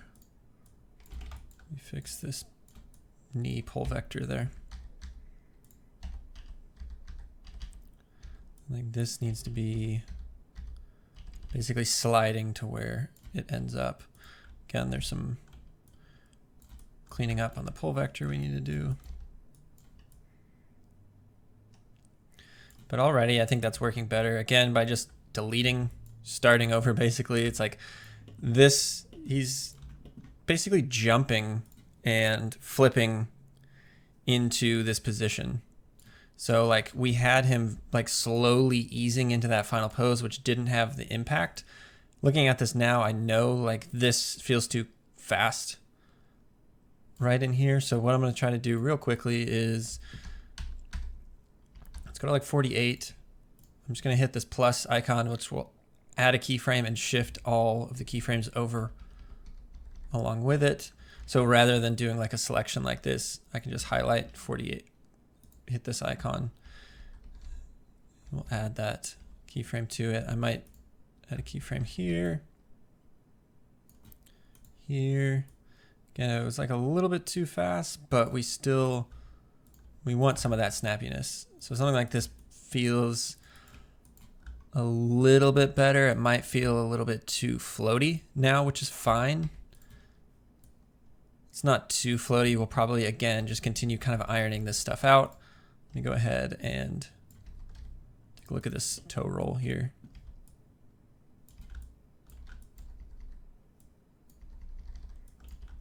And then here, what I might do, let me see, obviously the knee, like this whole section's messed up. But what I want to do here is maybe I'll bring it in just a bit. So basically it's going to slide slightly and then stop. Let's try that.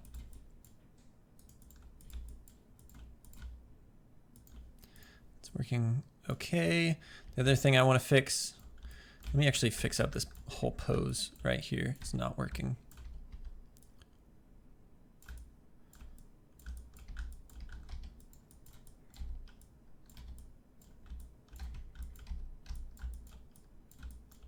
Grab the pull vector, bring it in here.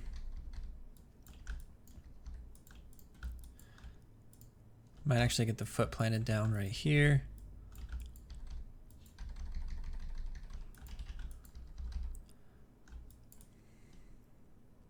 Let me see. What happens if I kind of overshoot this?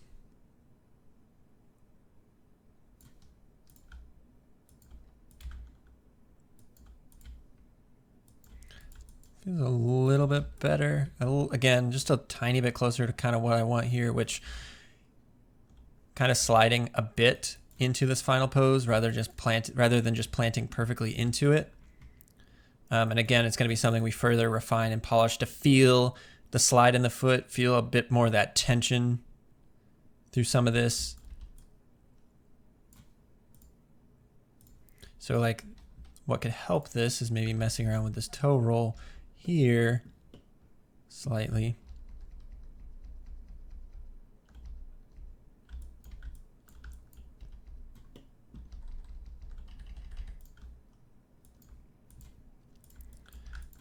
And then maybe as he moves back, obviously this foot roll is going to be tweaked as well.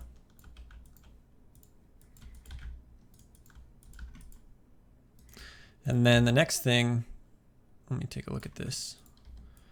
Is this something I want to adjust here? Let me grab the chest control. I'm just going to copy, again, using the animbot. Copy the pose on frame 63, delete this one. Don't know if this is going, no, I don't know if I like that.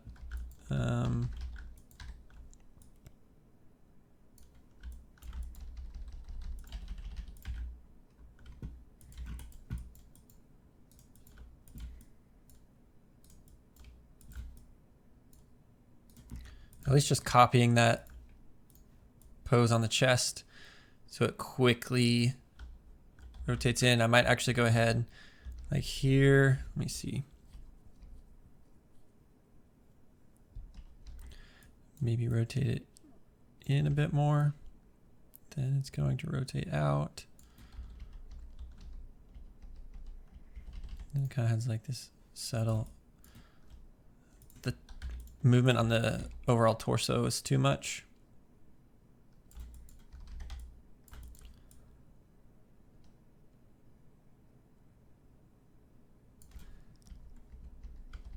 I don't know. Let's see.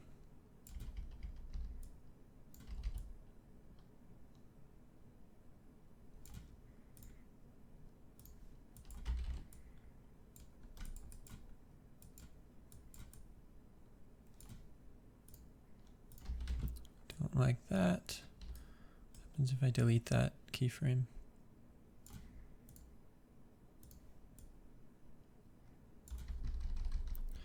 Let me actually tweak this a bit.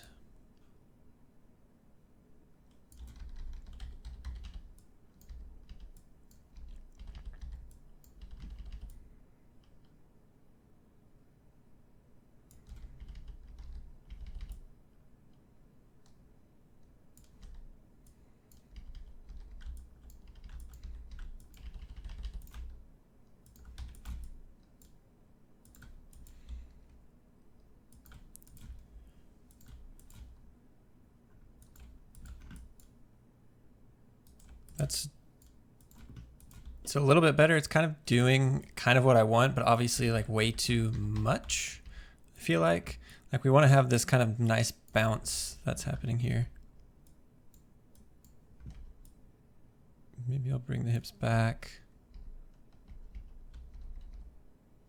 Add a keyframe here to kind of just round out the arc that the hips are taking through this. Maybe it doesn't come down that far here.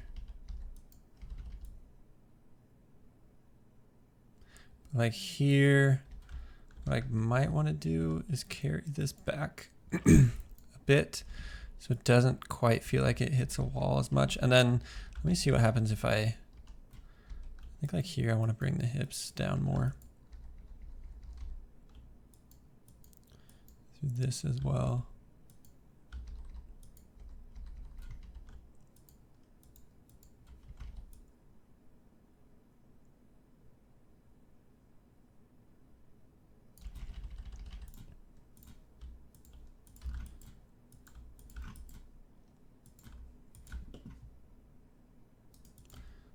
again, working a bit better.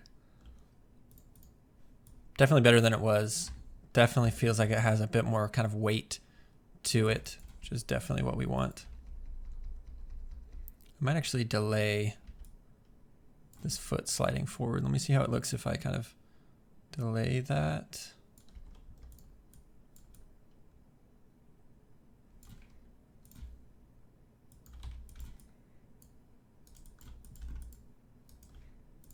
Let me see what happens if I actually do like a tiny little pickup on this foot through this.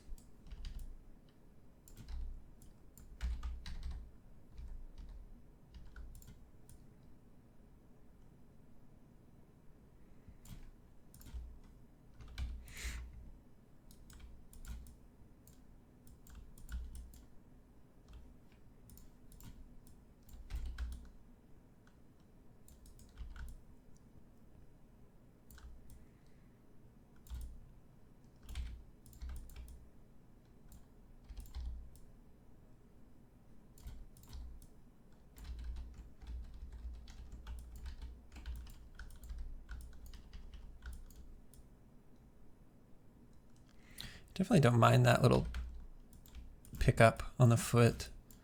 This quick kind of like adjustment shuffle. Obviously the toe roll that we're getting is not really working. So like here, I might actually bring that toe roll back. Oops. Let me go ahead and open up my graph and take a look at that toe roll curve, kind of tweak it.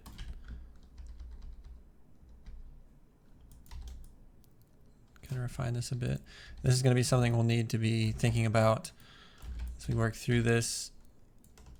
Obviously the knees are kind of clashing with the ground, so we can't dial too much off the toe roll, or we need to adjust our knee, which we could possibly do.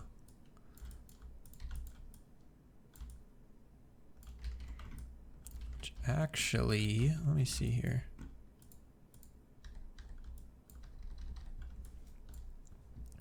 Take a look at some of these other controls here.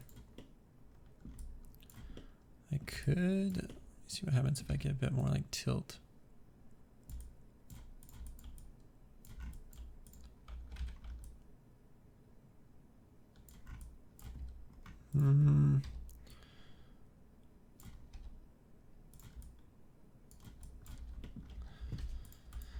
That's okay. Let me see. I would kind of need to counter the toe roll to make sure that toe is kind of planted, but I do kind of like how much this foot is out this way. I'm trying to figure out what I like more. I think I do like this. Definitely feels a bit more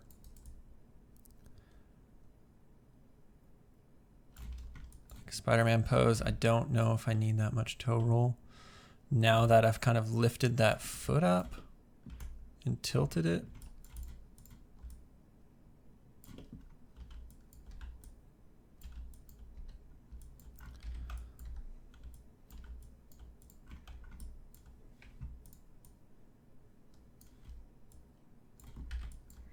I still don't know if I like this or not.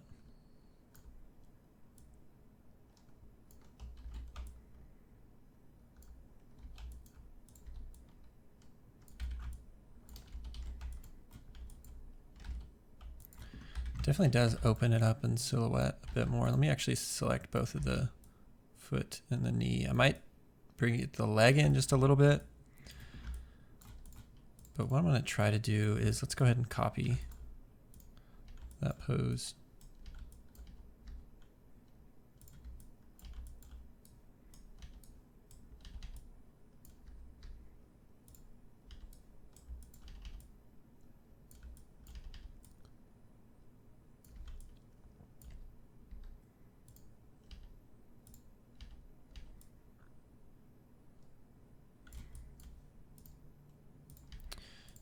get rid of this pose chain. So I'm going to copy the pose before.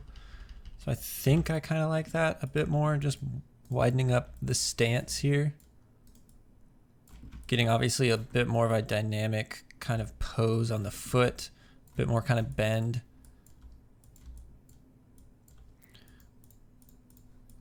And then obviously with what's happening here, we're going to need to go in here and kind of figure out, like if the body's moving up, like the toe roll might be more like this.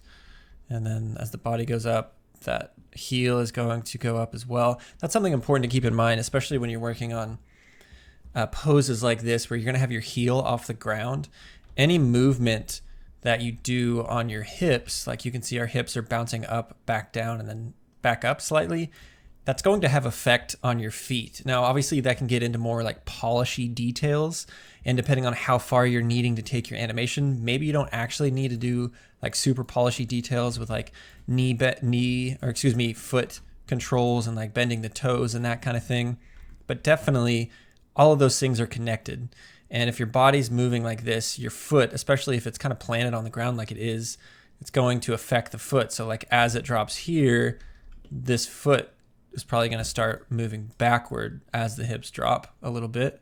Probably too much there. It probably doesn't need to be that much, but you're going to want to have like some movement on here to show this kind of affecting the rest of your body.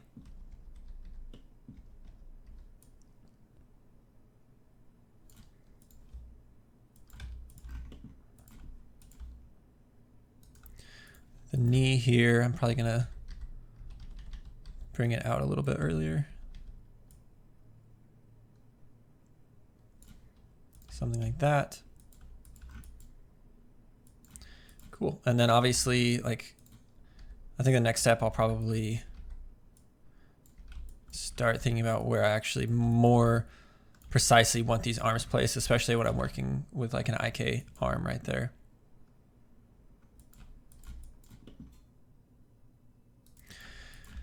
Now I still think this up and down on the hips too exaggerated. We can slowly refine that, but I would rather push it too far like this and have it feel too exaggerated than go not far enough and kind of just feel slow like it was originally before we started refining this.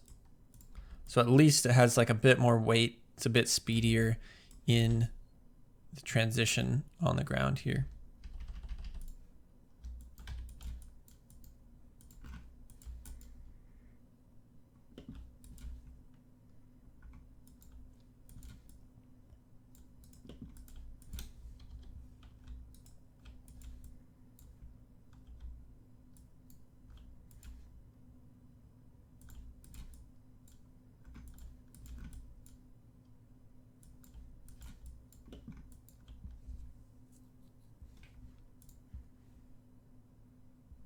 And you'll probably see me do this quite a bit where I'm just watching my animation over and over, seeing the things that I want to change, seeing the things that I feel like are kind of working.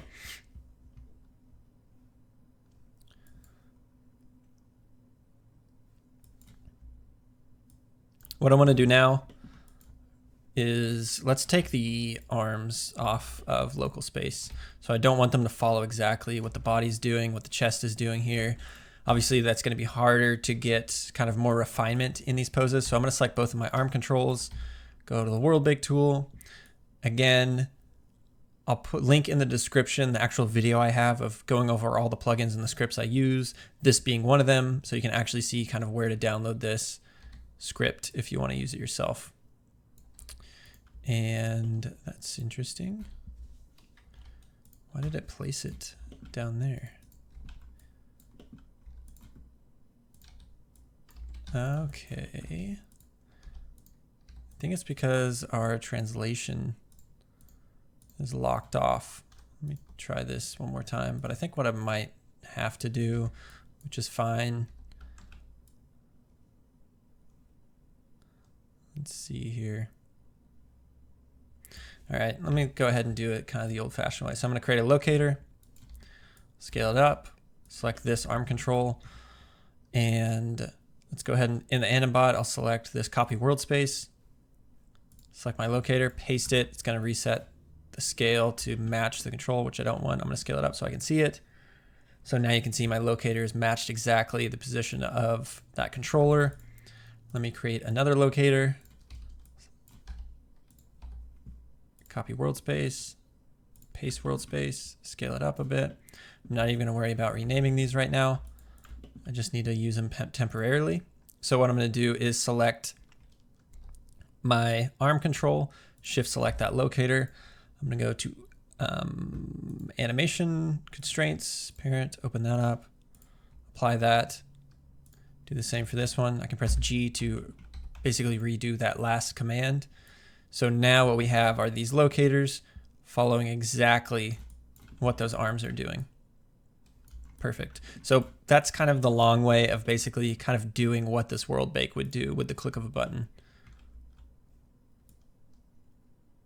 Cool. All right, so we've got that set. That should work.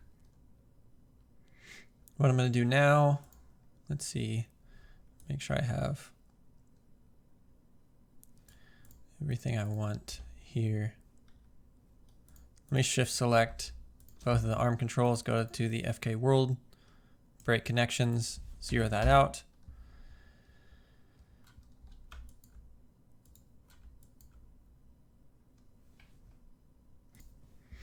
Actually, you know what? Before I do that, let me undo that.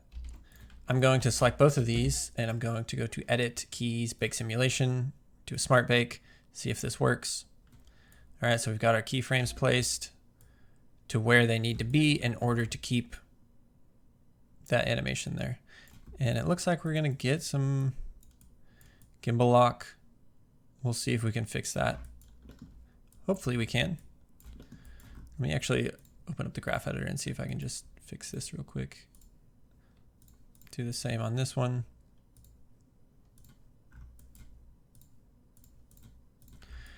Hopefully that works. Let's go ahead and now what I'm going to do, select both of those.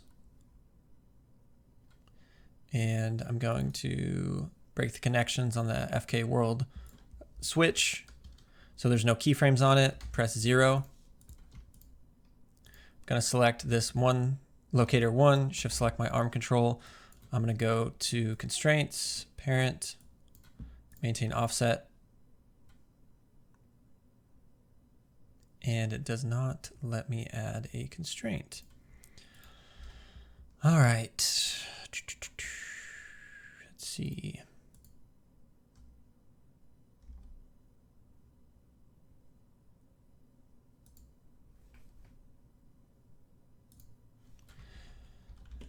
Okay, so way we can get around this should be, since for these arm controls, they don't have any translation visible, they're probably locked and hidden, which means if we try to apply a regular parent constraint, which by default is going to set the rotation and translation, that will give us that error. So what we can do is select the locator again, shift select the arm control, go to constraint, open up the option box, make sure we have the translate unchecked, hit apply. Actually, I'm going to undo that. I want to make sure I turn off maintain offset, hit apply, and then you can see it's going to snap to that position of the locator. We'll try the same here. All right, and this hopefully should give us roughly what we want. Cool. And I think that looks like it's going to work. Nice.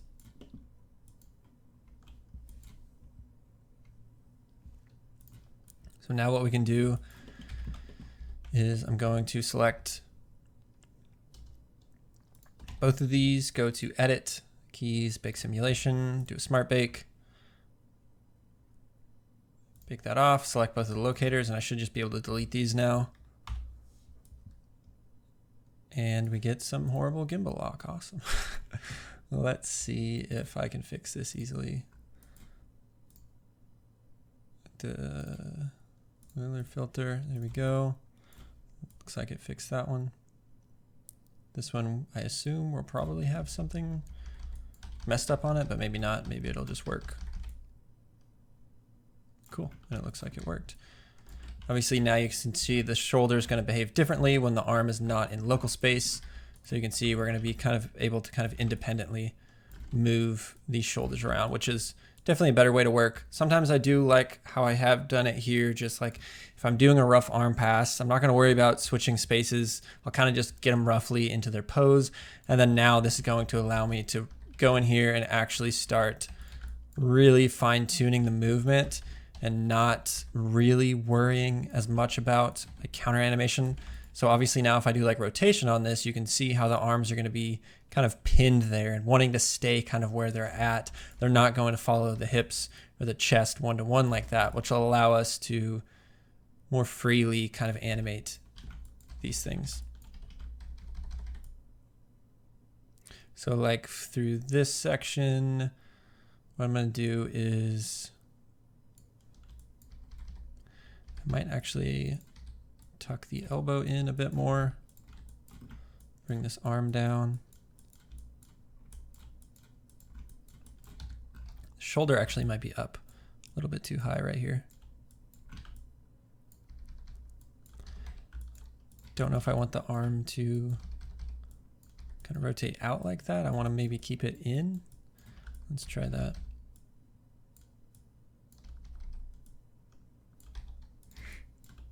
Again, maybe I'll try to keep the elbow bent a bit more there.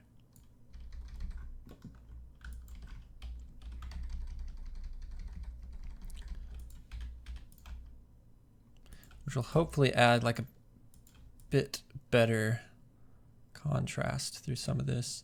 Now like this arm is feeling really weird. I want to fix this real quick.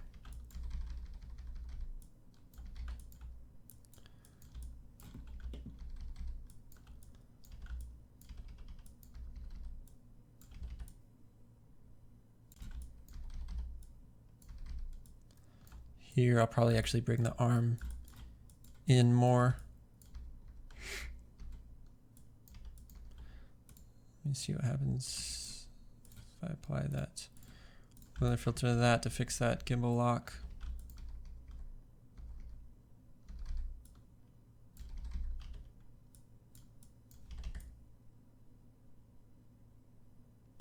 So what I don't like is there's like a weird, definitely a weird pop happening, some weird motion in the arms. And what I might try to do, let me select my left arm here. Maybe I'll favor where it was at a bit more.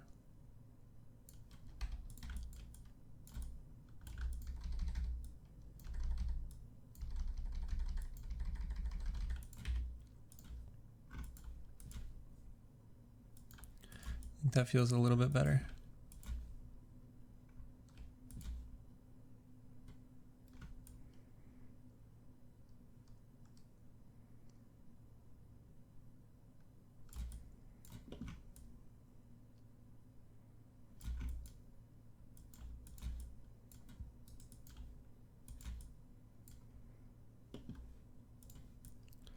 So let me see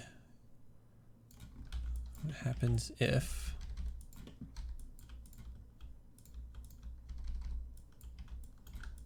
I kind of want to get a bigger reach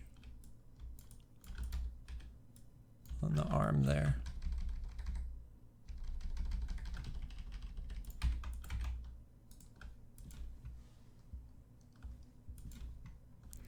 And right here, let's just say right around here, I'll lock a keyframe right there. I actually think this is not the IKFK switch. Let's see, here it is. So let's lock a keyframe on 42. I'm gonna go to 42 now. Switch on the IK for this section. One thing to keep in mind is I'm kind of second guessing what I want to do here.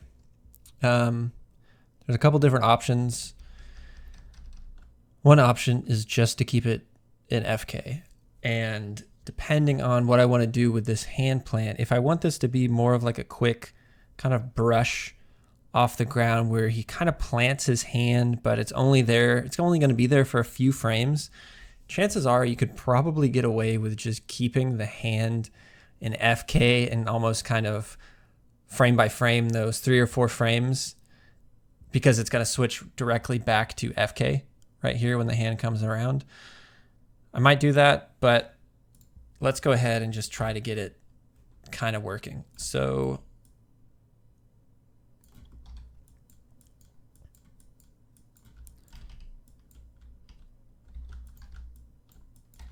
like here, I'll probably want the hand more like this right here.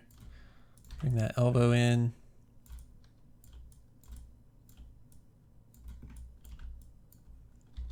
Lock a keyframe down.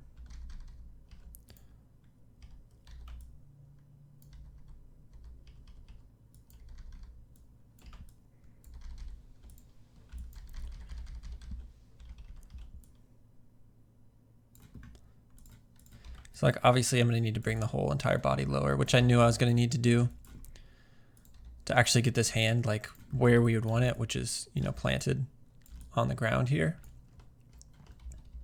So I know we need to get the hand lower, but I'm going to worry about that in a moment. What I'm going to do now, it's going to be, let's say it's going to be an IK for, just for right now, we'll say up to frame 48. Not sure yet, might need to be there longer, could be there shorter. But I kind of know the hand is going to be planted here. Here, then obviously here, we're going to need to like really bring the chest down earlier, get everything down quite a bit faster. Can play around that with that right now. Not sure if we need to. Let me undo that.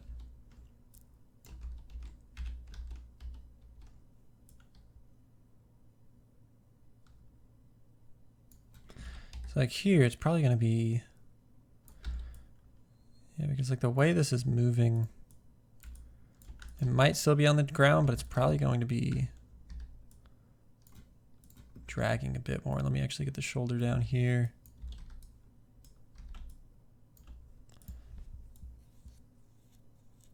And then it's going to obviously pop back into the position there. So I've got this kind of roughly into place. So let's see.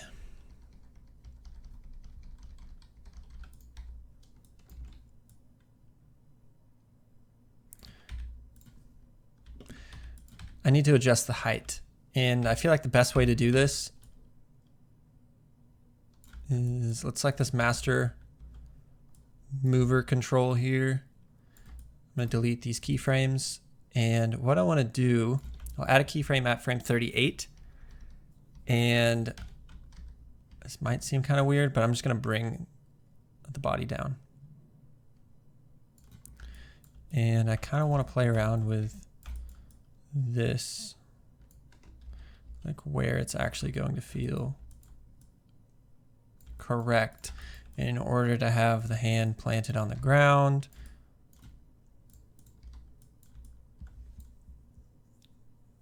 I can probably cheat it a bit with getting some like stretch in the arm.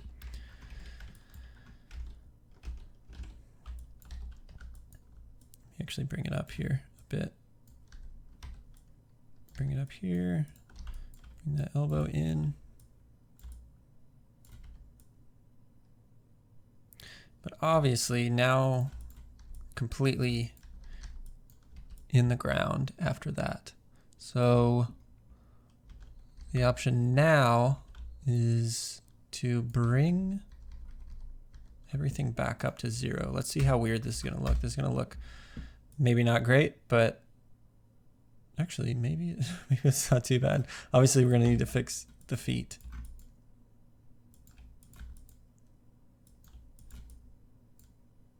I mean, actually maybe that's going to work. Maybe that will work. What happens if I do this faster? Does that work?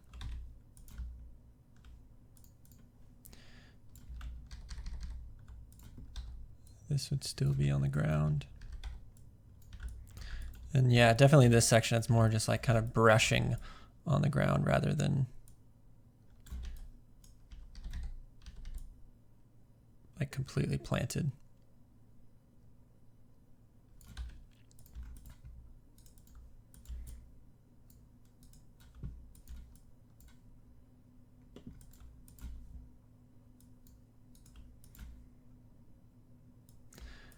Not bad. Obviously, like again, we're moving the entire master control, but this is obvious. This is usually how I like to make big changes, do height and that kind of thing, is do it on this like master control, just bringing everything down. I'm not worrying about all the extra keyframes. Like if I select my controllers in here, you can see I've got a ton of, keyframes on things. If I select the feet controls, I'm dealing with all these keyframes. This, I'm adjusting the overall height with just this one control. What I could play around with and what could also work is I could just throw the foot controls, the torso, and then obviously this IK control that we added and switched to into like an animation layer. And then on the animation layer, that's where I could adjust the overall height of this. But I actually usually do it just on this master control. And then what we'll do when we're happy with this, we're just going to bake it off. We'll use the world bake tool to bake this up and down movement off the master control back onto the feet, because obviously the feet right here, that's like completely going into the ground. So this foot is actually going to need to be more like this. Same here. But this gives us closer to what we want a lot faster, of having the body low enough to where it makes sense that he's putting his hand on the ground. And it would have just taken a bit longer to actually do that all just by adjusting the torso and the feet controls.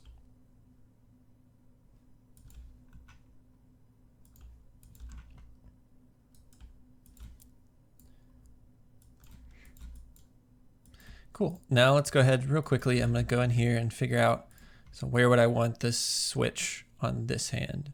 So I think we'll just say 55. It might need to be earlier, but we'll go ahead and try 55 for now.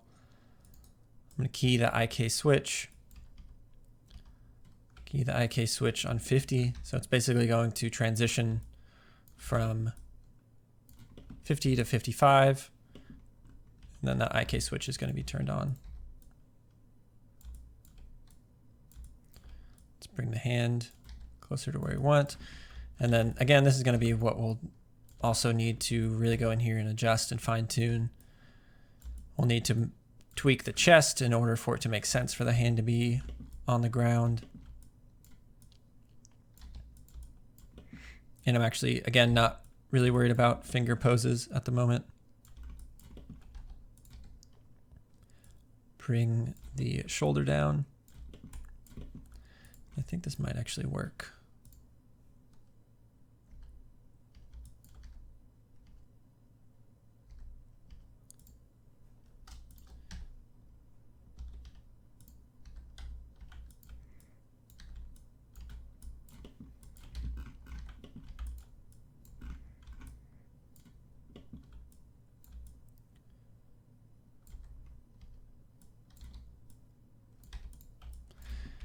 And probably in this pose, I'm thinking the palm will probably be up in the air, because we'll probably do, kind of like a spread, kind of finger pose here.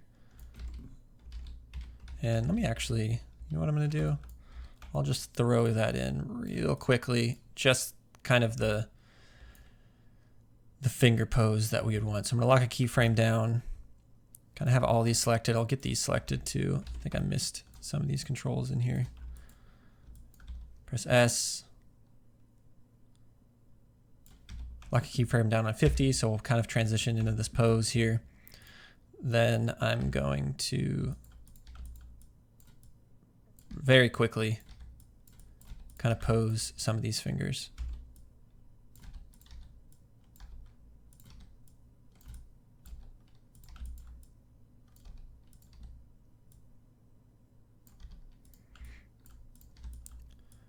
Maybe get a bit more bend in this one.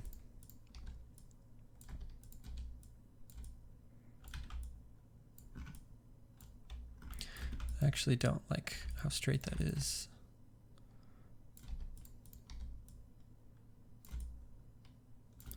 Do something like that, and then bend the tip of it to kind of show that compression. Same for this one.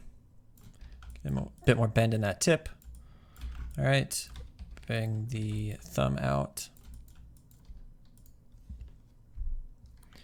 Probably need to be out a bit more. And as I'm doing this, I'm actually kind of on my desk, kind of posing my fingers in kind of roughly a pose like this to kind of see how my thumb would actually be spread there. So something like that.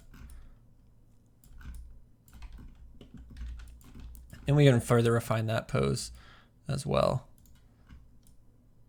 But I think that works. Let me jump forward through this section. I'm going to go ahead and keep it IK for the rest of this.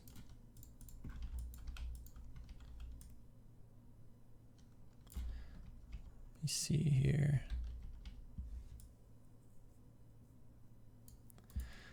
Let me copy this pose. Let me paste it here.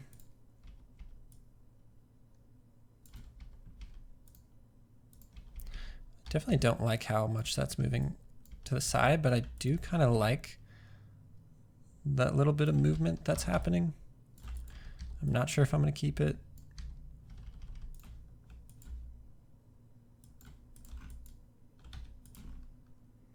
I'll probably just end up keeping it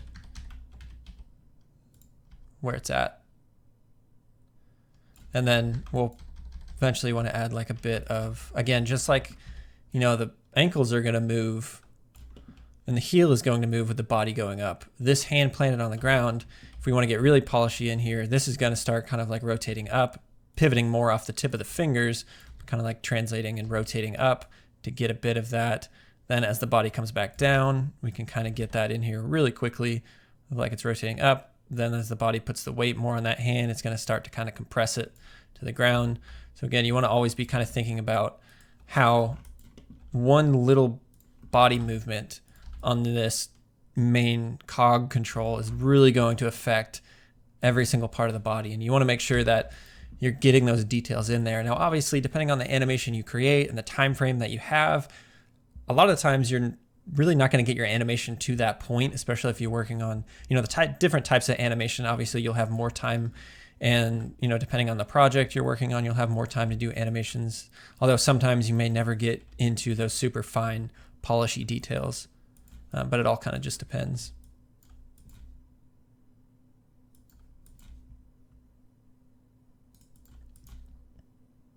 Cool. And looking at this now, we're definitely making progress on it. This landing definitely feels quite a bit better. I still feel like it feels definitely too just bouncy up and down. There's some movement on the hips we're going to need to refine.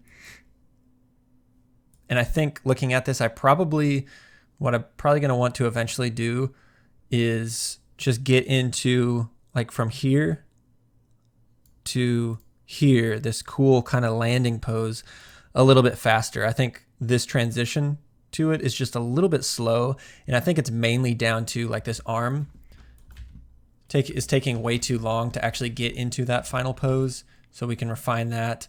The hips, I feel like, might be taking a little bit too long to plant and land where they're wanting to land. I feel like this hand is taking too long to reach down to plant on the ground. So these are all things that we can refine.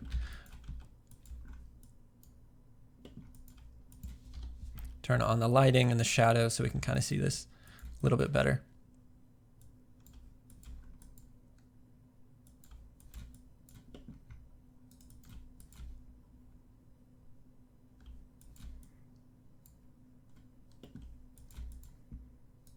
Cool. And next I want to go ahead and refine the transition of this hand planted on the ground to being behind him.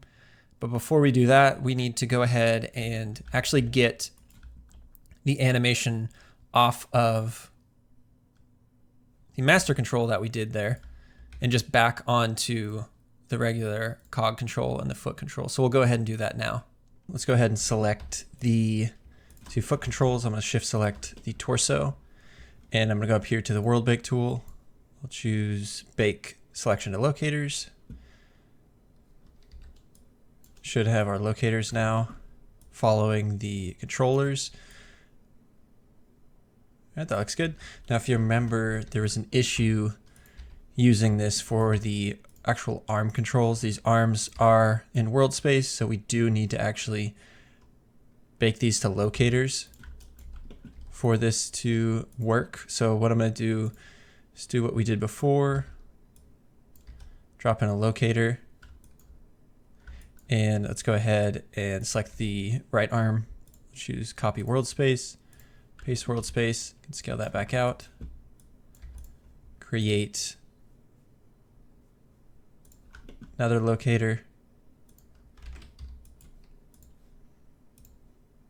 Copy the position of the controller, scale it out.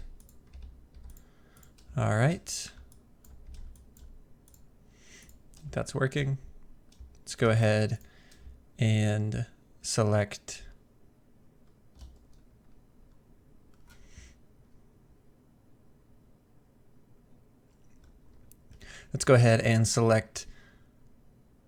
the locator, shift select the actual controller, or excuse me, let's select the controller, shift select the locator. And I'm going to do a parent constraint to that, turn on translation and rotation. Same for this one, apply. All right, so now we've got the locator following that.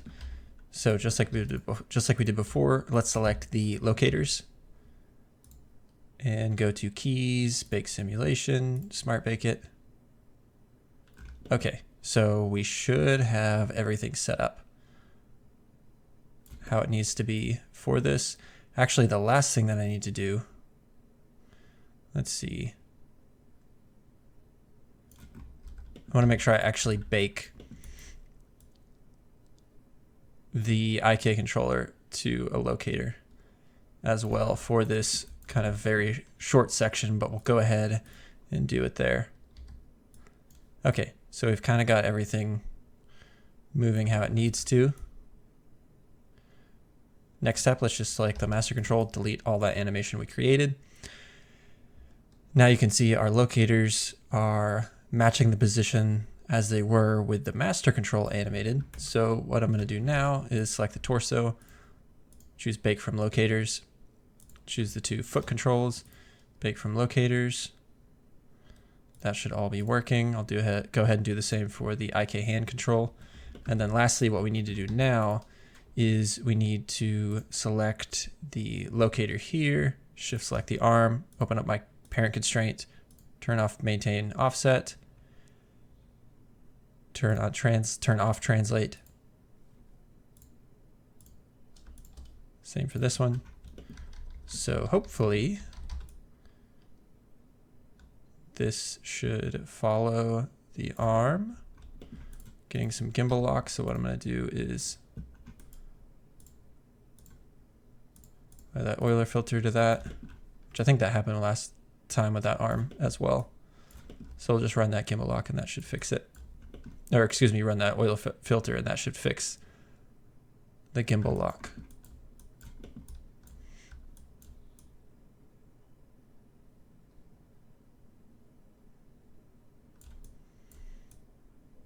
And what we actually probably should have done, but I don't think it matters that much, is we could have baked the actual pole vector controls to locators as well, to exactly match the kind of height adjustment that we made, but really it doesn't affect us too much. We're going to go in here and kind of refine this whole transition anyways.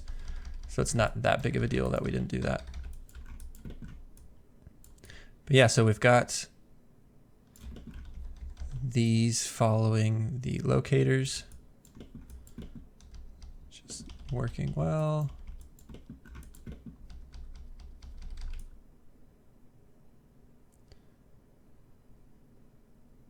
Cool, let's go ahead and select the two arm controls, bake simulation, delete the locators.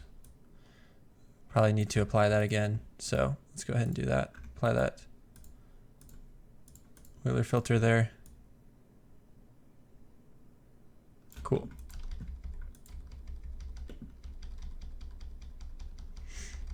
So now that we've got that off of the master control, we've got it back onto our main controls. Let's go ahead and kind of fix up the feet through this section. So like right here, the foot's going to be obviously brought up.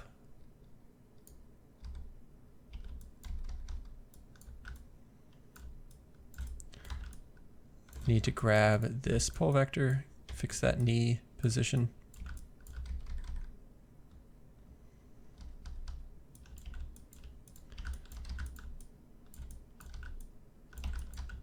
I'm going to get this foot back on the floor, so I'm just going to zero out the translate Y there.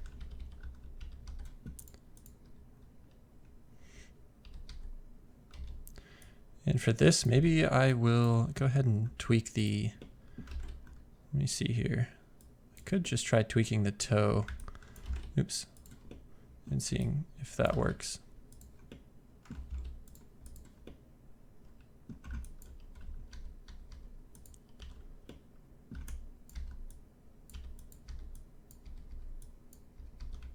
Actually, you know what? I'm gonna undo that. Let's see if we can get this zeroed out.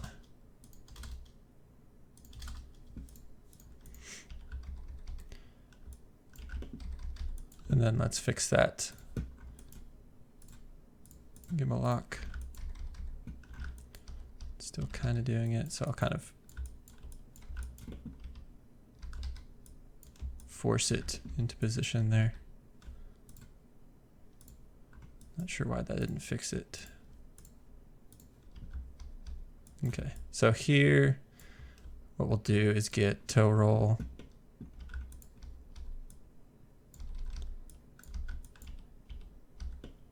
Really plant the foot. So I probably want to get this pretty high up, rotated pretty high up. So maybe I'll grab, let's see here, the toe tip, bring that up as well. Actually, that might be too high. Here, I want to zero it out. Same with the toe roll. Something a bit like that. Cool, I think that's working decent. Let's go ahead and grab,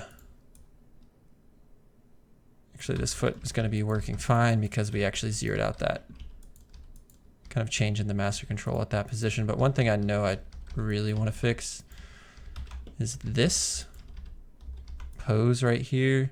We need to get a lot more tilt in the ankle here. Let me actually try maybe doing the toe. Getting a bit of rotation on the toe.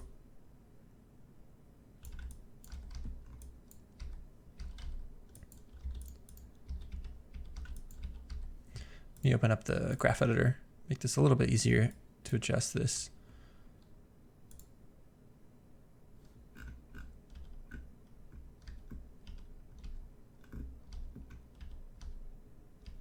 Should be the ball Z, excuse me, toe tip Z. Like here, I want to ease into this a bit more.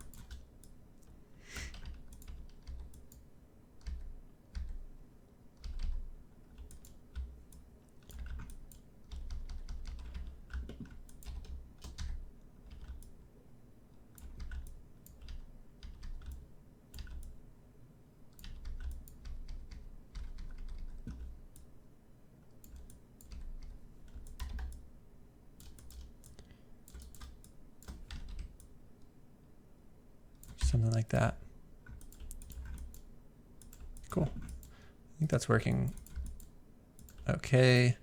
And actually, what I probably should have done, I don't think I'm actually going to change it because I think it's working kind of fine for what we need right now, is that I probably should have made sure I set that up the same way I set up this final pose. And the way I did this bend in the foot wasn't actually with the toe tip rotation. I actually just rotated this entire kind of like foot control to the side.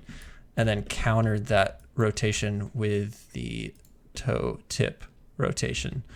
But for this, I actually use the toe tip. So it's kind of like utilizing two methods to achieve the same thing, which either one works perfectly fine. We can counter animate the toe tip and just animate the entire foot like we did for the final pose, or we can do the way I set up here. But typically it would be good to be consistent, especially if you're transitioning between these two methods in a couple frames like I'm doing. But I think it works kind of well for our purpose here. And it's such a fast transition, you won't really notice it there. We'll bring the knee out here. All right.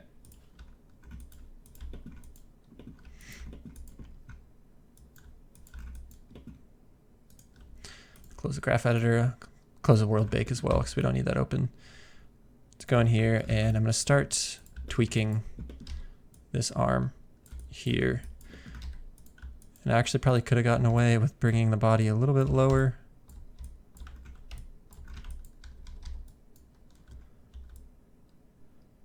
It's not too far off. Let's see. So like I could actually tweak this, and I think we might be able to get away with a little bit of this, is actually doing like a tiny bit of actual stretch on the arm. So like if I, or the arm length. So if I come in here and dial this up, it's only going to be a couple frames. Really won't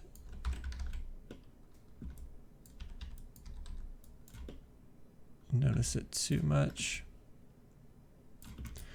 Let me actually come in here and start at least tweaking this finger pose. And what I'm going to do here before I actually do this is I'm going to select all of my hand controls and start deselecting basically everything but what controls the fingers. I'm not sure if this one, okay, that's the thumb control. So I actually kind of got all the finger controls selected. I believe this is another way to control the finger, so I'll go ahead and include that. And I'm just going to create a selection set. So for this, I'm just going to do R fingers for right fingers in the selection set. And then I'll go ahead and do that for the left hand as well, just real quick.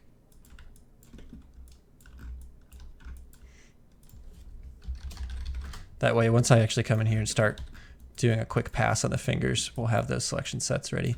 But like for this, I'll go ahead and start tweaking this finger pose quickly here.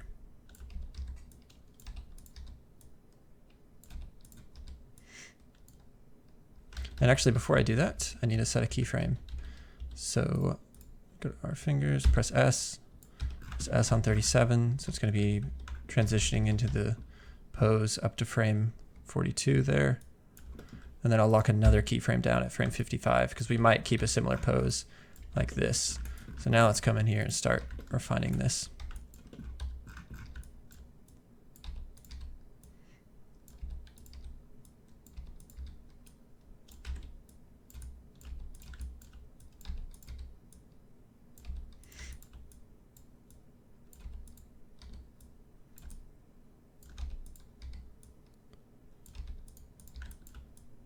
Bring those finger controls up. Again, I'm doing this pretty quickly. I do think I'll need to bring the palm a little bit lower here. Let's see if I can get even just a tiny bit more of an extension on the hand. Let's try something like that. And then I'll come in here and tweak these finger controls here.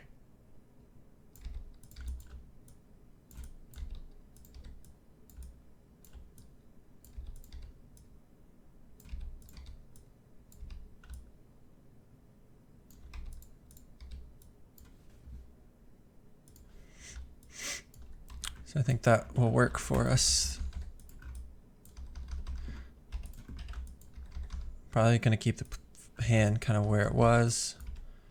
Actually completely planted here. I'll grab my finger controls, make sure I keep that same finger pose.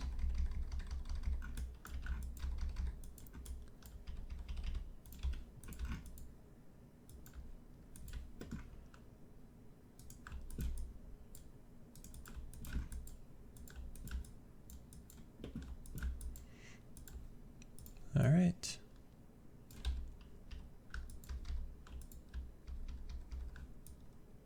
And what I'm going to try here is through here. I might actually want to start. Let me see how this looks. I'm not sure if this is going to work. I'm going to try to tuck the chest in. Not sure if I like that yet.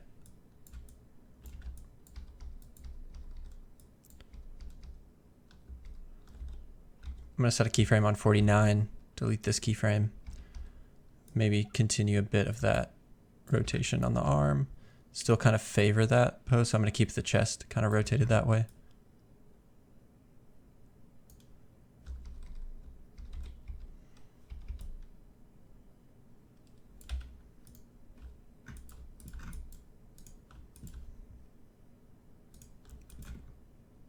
I think that works a bit better. It feels a bit more like we're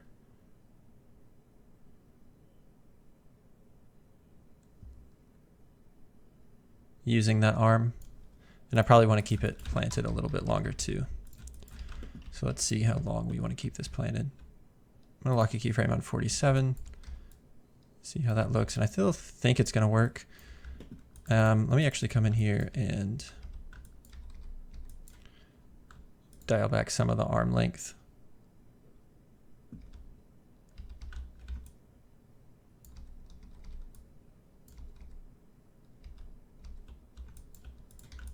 Grab the shoulder, keep it kind of bent there, rotated.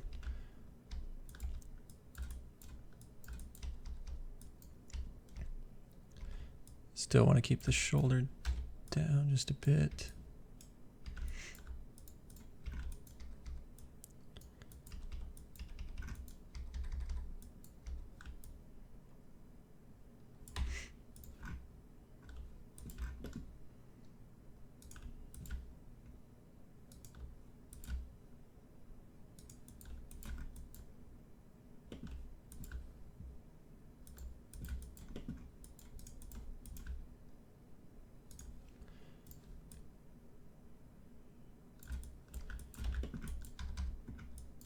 Again, I feel like I can keep it planted. Let me see when I turn off this.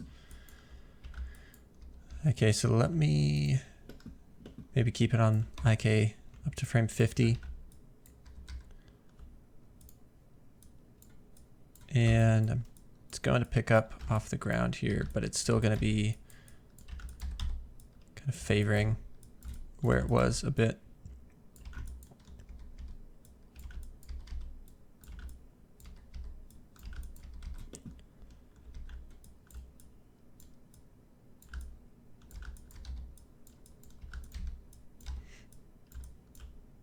And this is actually kind of a in between the blend out here.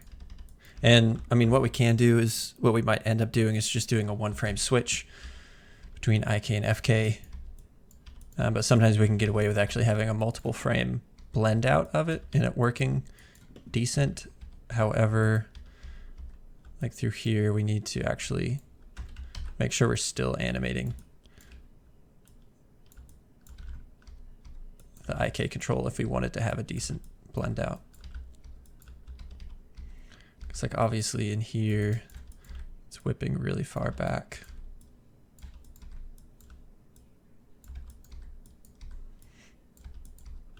Then like here, I might actually rotate this in a bit more on frame 55. See how that looks. Maybe keep the elbow bent just slightly right there. Don't know if I like that. Yeah, that doesn't work. That looks horrible. Let me undo that.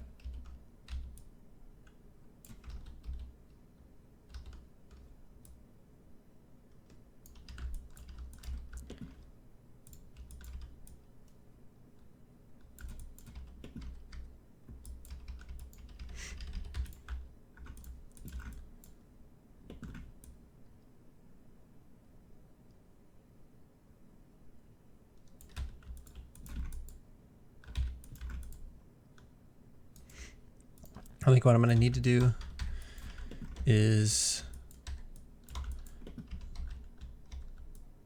go ahead and do just like maybe a 1 frame IK FK switch.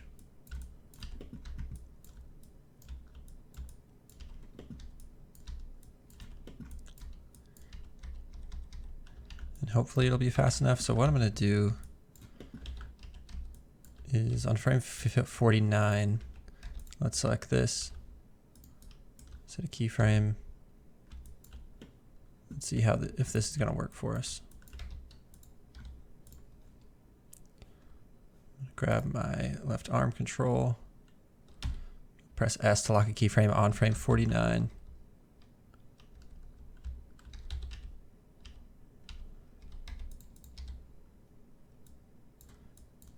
And then I'm basically going to kind of just eyeball this.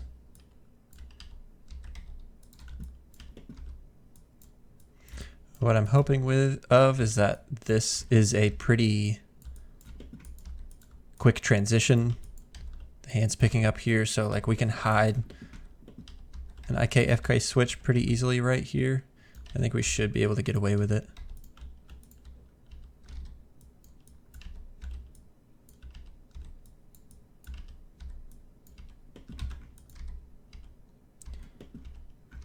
So like you can't really tell it just switched, just because it's like a pretty decently big jump in spacing right here between 48 and 49. All right, and now what I want to do is select this, make sure I change this to IK here, so all this is back to, or excuse me, FK, so all this is back to FK through this, and then I'm going to need to tweak this through here. So let me delete this extra pose. Obviously you need to come in here and kind of finesse this.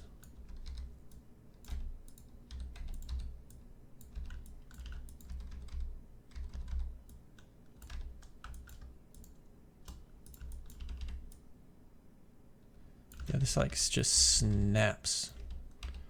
Don't think I want that. Might start to bring the shoulder back a bit more right here though.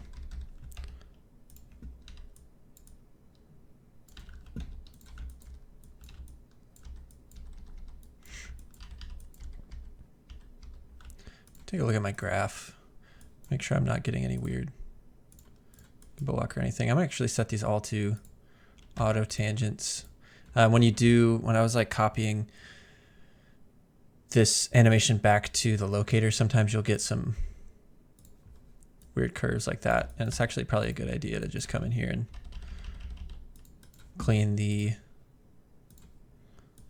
arm out. This one looks a little bit better. Yeah.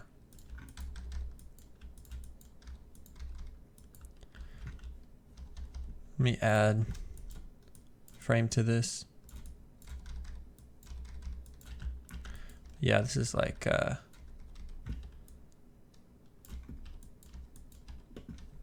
just a little bit too fast. And it might be gimbal lock. Let me actually go ahead and no.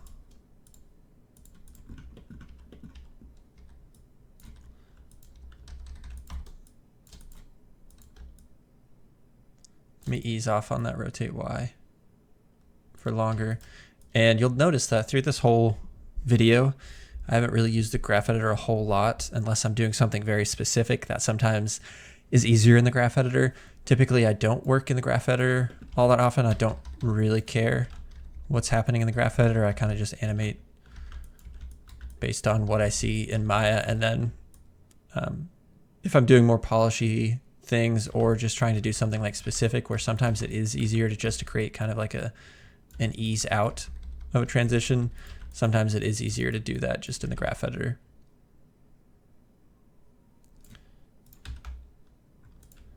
It's a little bit better.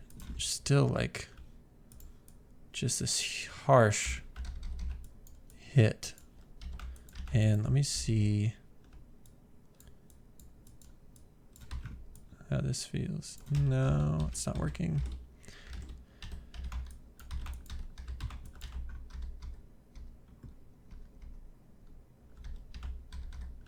I think it might be the path that this wrist is taking to. Let me actually track the arc through here. And I think that could be part of it.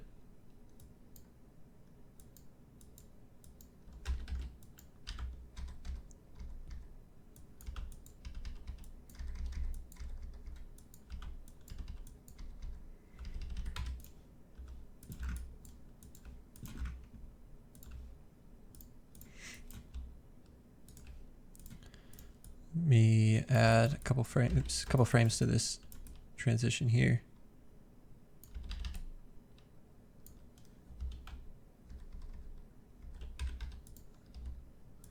Might actually keep the elbow bent.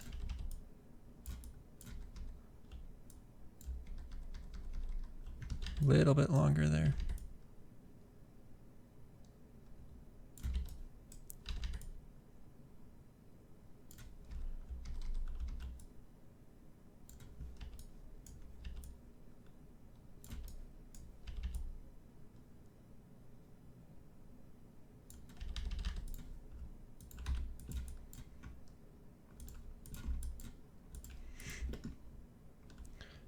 Looks a little bit better.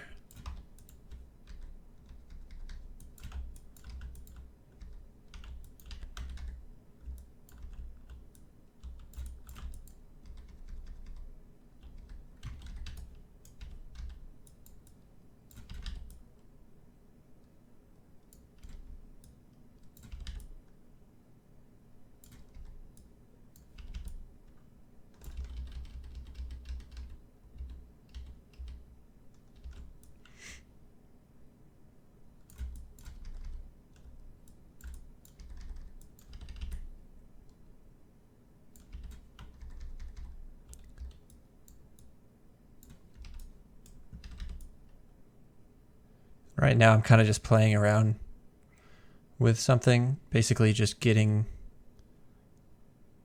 this arm just to feel a bit more fluid with what the body's doing. And obviously that drop is way too fast. It's not quite working.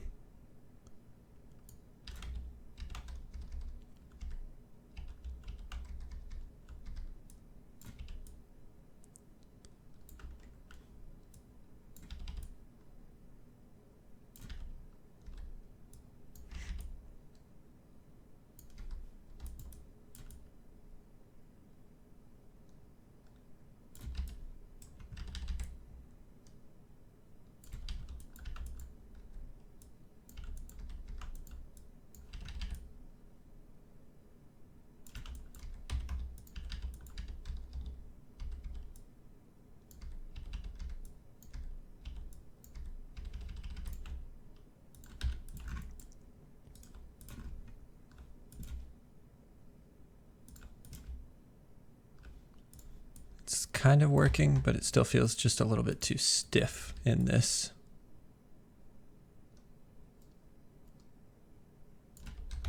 Transition here.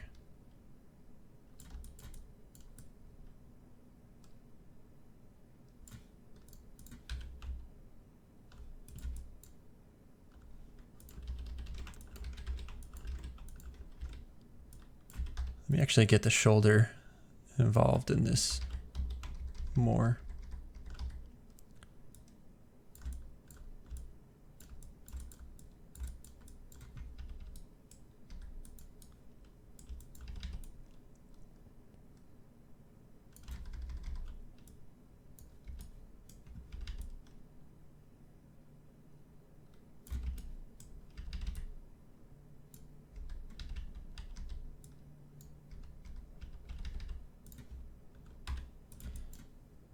I think getting that shoulder involved definitely feels a little bit better with just getting something that feels a bit more natural to the settle.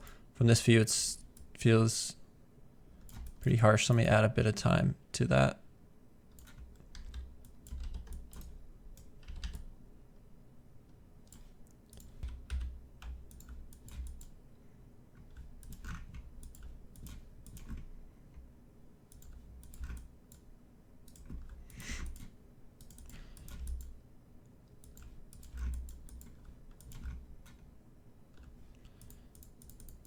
And let me grab this here. I think what I've done is I've made this too soft. It's just too slow now in this section. So what I've done before, I'm going to delete the keyframes right there. Delete this. Oops.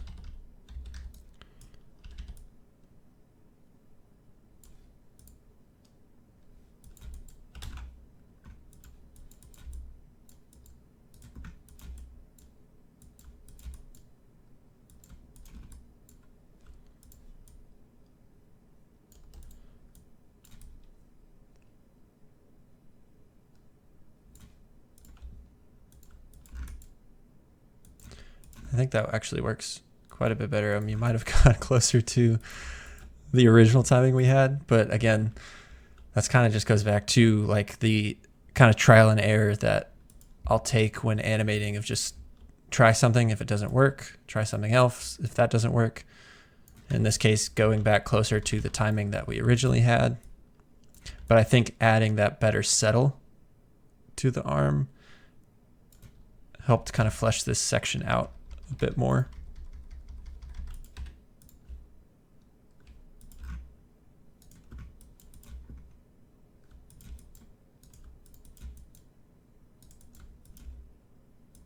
And I still think there's more that we can clean up in that section.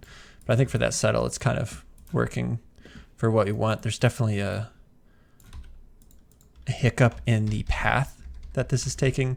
Again, if I track the wrist, looking at it from this view, it could be something we just come in here and try to fix this up literally frame by frame. This is something I'd probably do in a bit more of like a polish stage.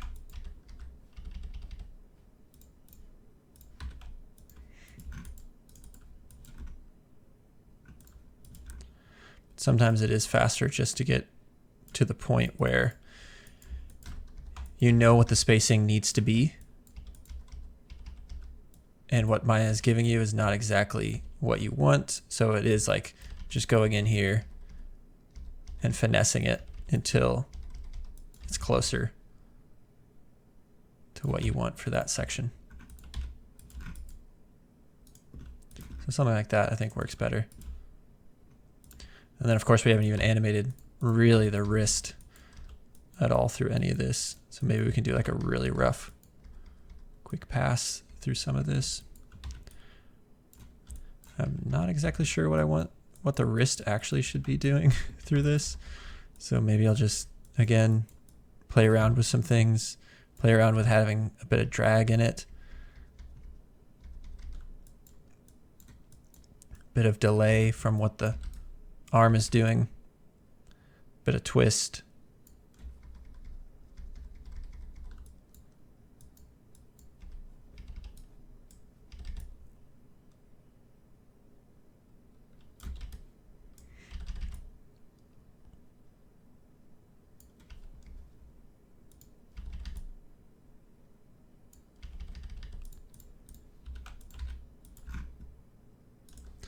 And nope, I do not like that. Let me undo that. Let me copy that pose. I think it's not bad, but it's way too slow, I feel like.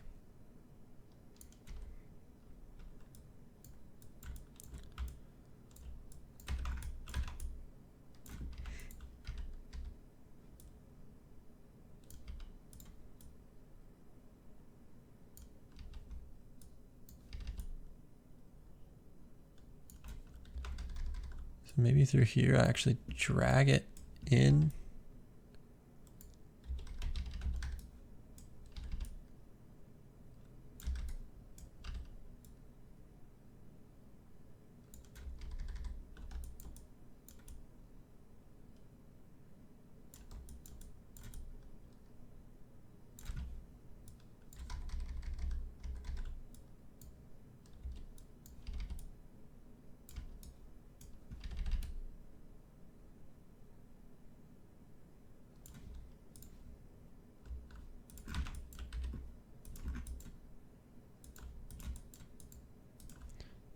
That looks okay, but this pop is too much.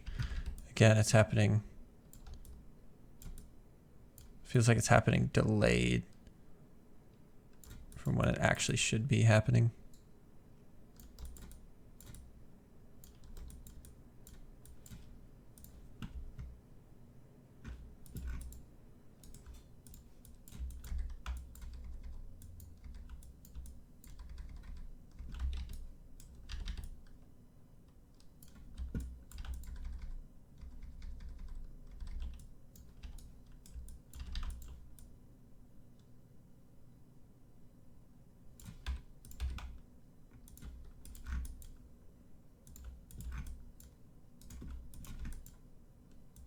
I'm not crazy about that, but I'll kind of just keep it as is for now. Maybe bending down too far right there.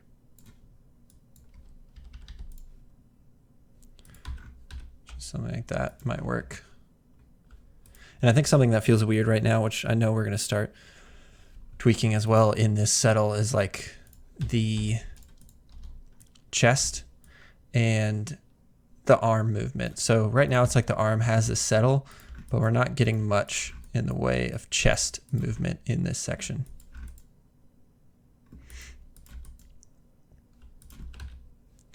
And let me see what happens if I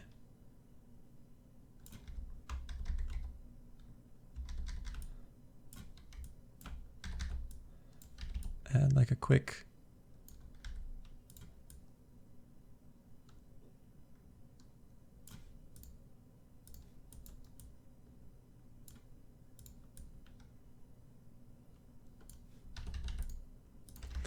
No, I don't think I like that.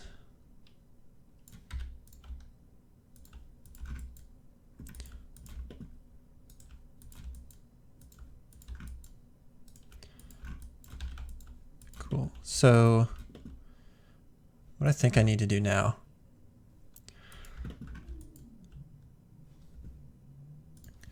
I want to get the head out of local space. So you can see it's following what the chest is doing. It's going to make animating the head and the neck way easier. So to do this, I'm actually going to set a few keyframes in here. Even though it's not animated there, I'll kind of lock at least kind of the poses that are there currently by just adding a few keyframes in here. And then what I'm going to do is go to the world bake to locators. So you can see we have that locator in there. And then I'm going to select on the head control, right click the head world local, break connections, because we have keyframes on that. So we would have to go in here and change every single keyframe to 0, or we can just remove the keyframes on it. And now you can see what the head is doing. Looks kind of weird. So let's select that locator, bake from locators. So now the head is in world space, but it's following roughly what the body is doing. Although I need to undo that, because what I didn't add enough keyframes in there. So even though like the head is not animated, the locator is going to follow what the head is doing. So if we don't have enough keyframes in there, it's basing that locator animation off where we have those keyframes. So if we don't have enough keyframes to give it, especially in this big transition, it kind of gets confused as exactly what it should be doing through this. So we'll give it a few more keyframes to make sure it can work with this transition a bit better. And now let's try that again. So bake to locators.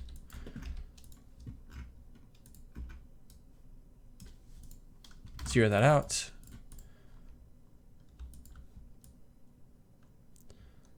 Cool, that works, definitely works a lot better. Nice. So I want to do that because I want to finesse this transition in here. So like through this, I think I want the chest to be definitely rotated like this more.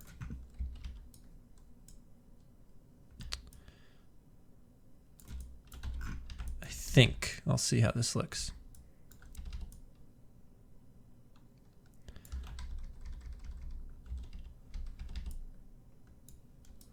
delete that keyframe.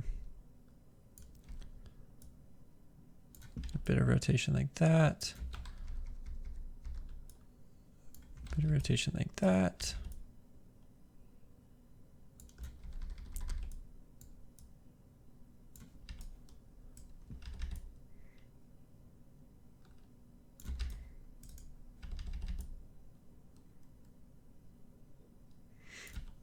And this might be too much here, too much there.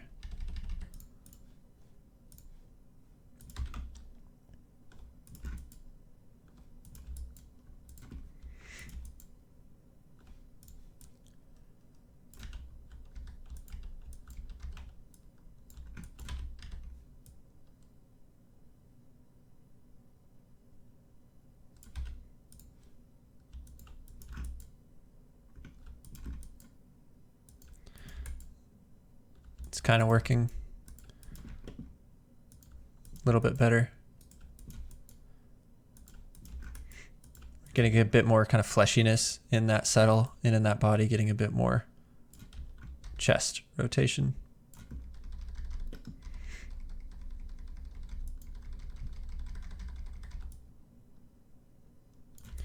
Let me see here.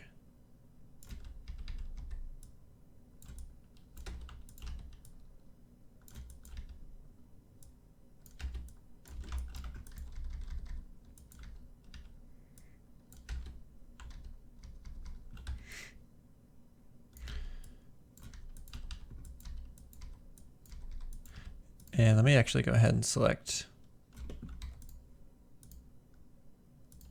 these finger controls.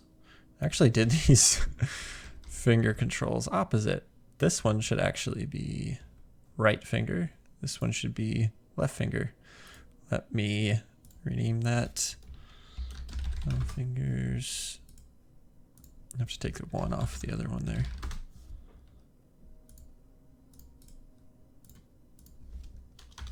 Okay. So for this,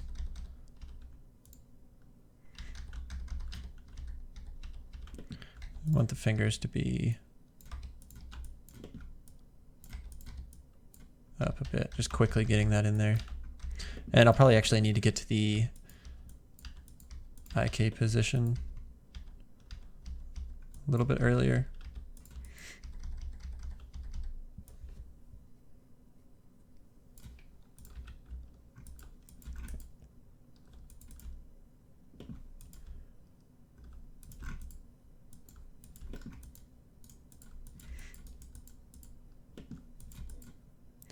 And one thing to note is that at this point of the animation, I haven't really looked at the reference, just because like once you get to a point of your animation where you've kind of got all the sort of body mechanics that you want to capture in your reference, typically I'll just end up kind of moving away from that and just starting to just animate something that I think feels interesting inside of Maya. And a lot of times that might be just kind of moving away a bit from what's in the reference. Obviously, one of the big things that we're moving away from is basically making this kind of land feel a little bit more action-y, a little bit more dynamic, in that he's coming to a bit more of kind of a little bit of a slide at the end into kind of like obviously a bigger land into the settle there. So it's kind of just exaggerating some of this stuff. But I still have my reference open, but I'm not necessarily taking strict kind of pose and timing guides from it at this point.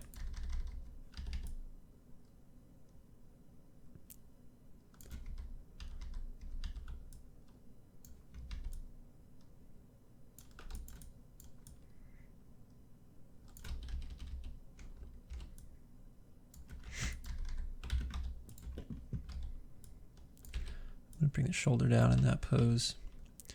Feels like the shoulder needs to come down here as well.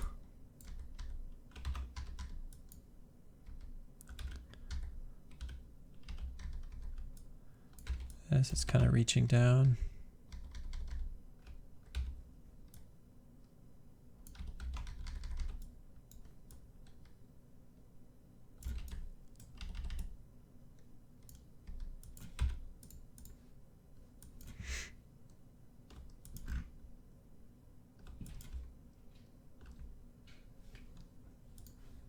And I think one thing that I want to tweak here is the hand. I'm not sure if I'm happy with this pose. I think it needs to come lower. So I'm just going to bring it a little bit lower there. We can fix the finger pose later. I just feel like it's a little bit too raised up from the ground. And I'm actually going to go ahead and lock it back to the ground because we did have a bit of like up-down animation, but it's not really following super closely with what the body's doing at this point. So I'm not going to use what we had, and I'll probably rebuild that in a moment. But now let's go ahead and take a look at the fingers for this and kind of fix this pose here.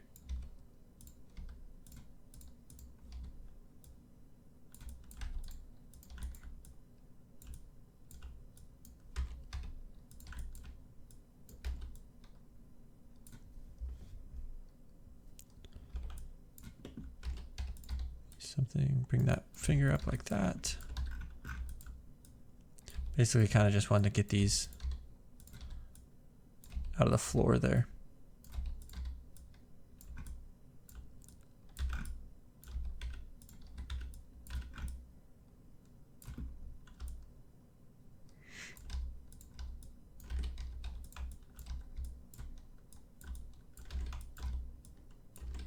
Might actually rotate the finger a bit more like that. Maybe not that much.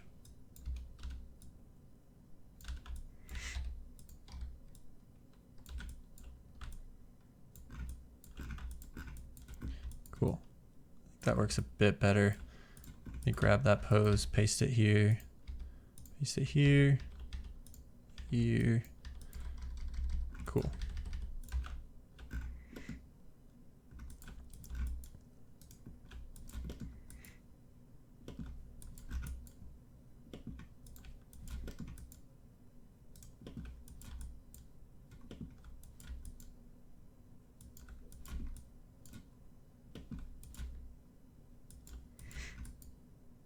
Nice. So now that we've got kind of the settle working a bit better, we've got the arm planted on the ground, kind of how we want both of the hands to plant. What I want to do now is do a bit of an actual head and neck pass. Obviously, we haven't even animated that yet. It's been just following the body one-to-one.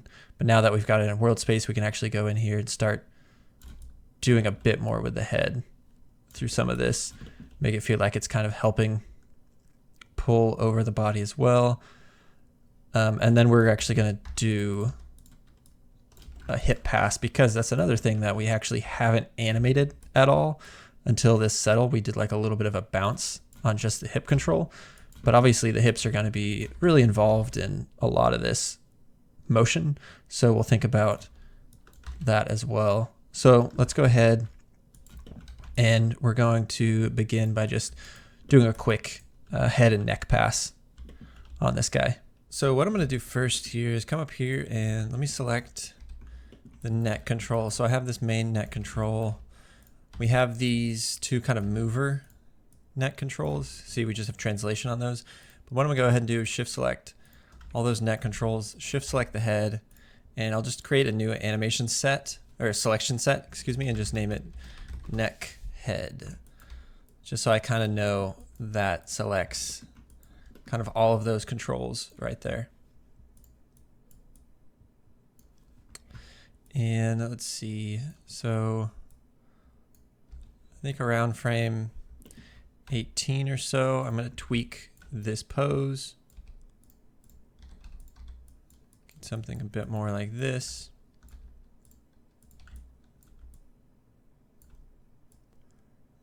Bring the neck down just a little bit. Bit more rotation. Just something like that.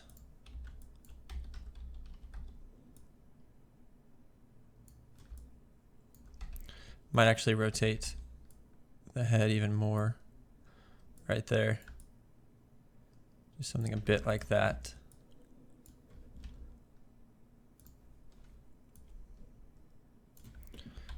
All right.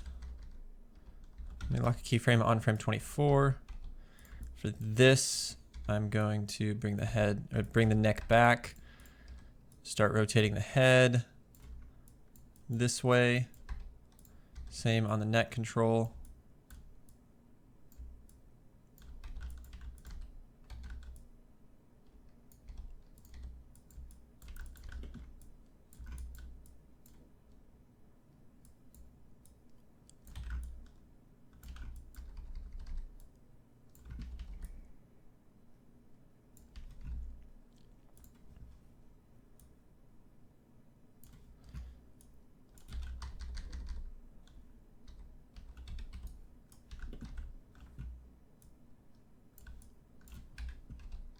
On this frame, I'm going to go ahead and fix this neck pose just a little bit. Fix the head pose a bit.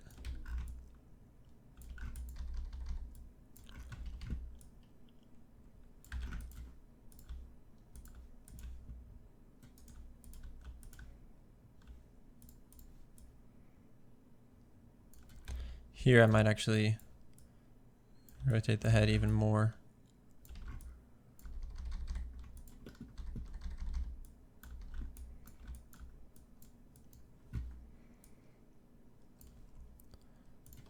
And then through this, let me see here. Let me fix this kind of neck position. Just felt a little bit broken there.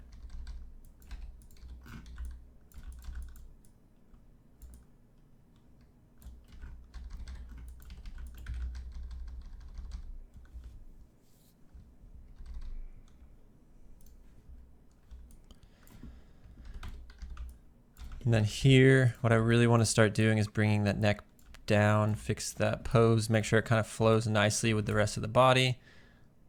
Maybe something a bit more like that. But again, I'm going to try to bring the neck down and then here really start whipping the head back and then maybe getting a bit more kind of rotation in the head through that. And that might actually be a little bit too far. Let me dial that back just a tiny bit.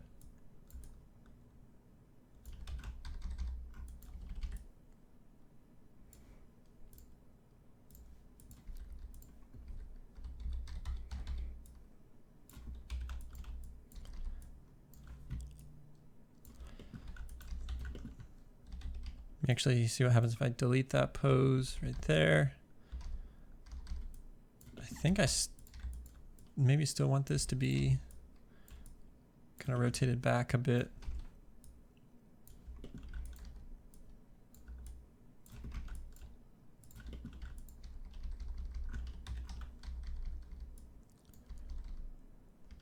Here, actually, I want to fix this neck. Around frame 39. Tweak the head a little bit.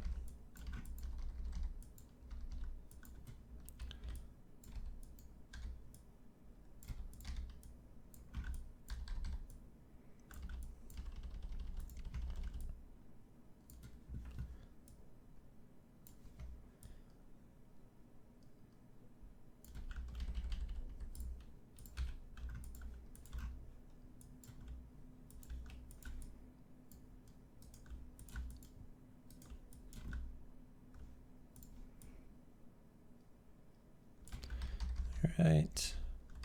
Now something I'm noticing here, which I don't like that much, is this whip over, basically from here to here. It feels too much. So let me see what I can do to fix this. Maybe on 41. Let me see. Actually on 44. Maybe I'll start getting the body more over in this position. I think that feels better because I'm kind of looking at where that head is traveling to, and it was hitting a bit of a wall from 41 to 44 and then quickly swinging over to the position on 48. So just doing a bit of kind of finessing that area just to make sure the head is kind of traveling in a pretty clean path. And looking at this transition, I don't like it. I'm going to see what else I can do here. me see.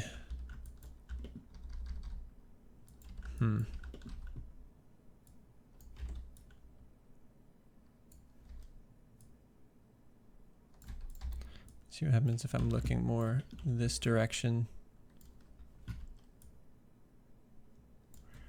Because I don't like how quickly the head is pulling over and how quickly it kind of just feels broken right there.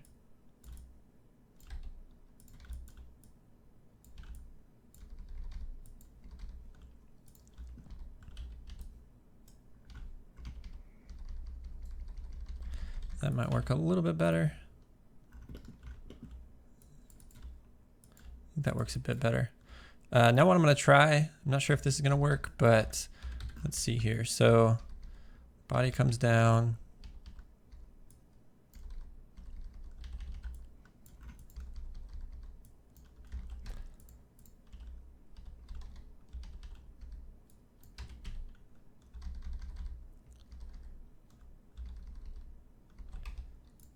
What I might try here is like a keyframe on 45, keyframe on 48. Maybe I'll try dragging the head behind just a little bit there.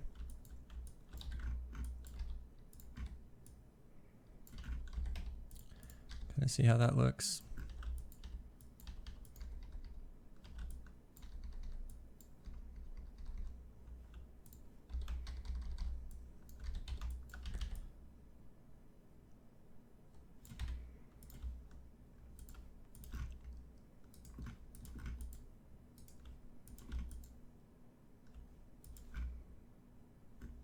I think that works pretty well.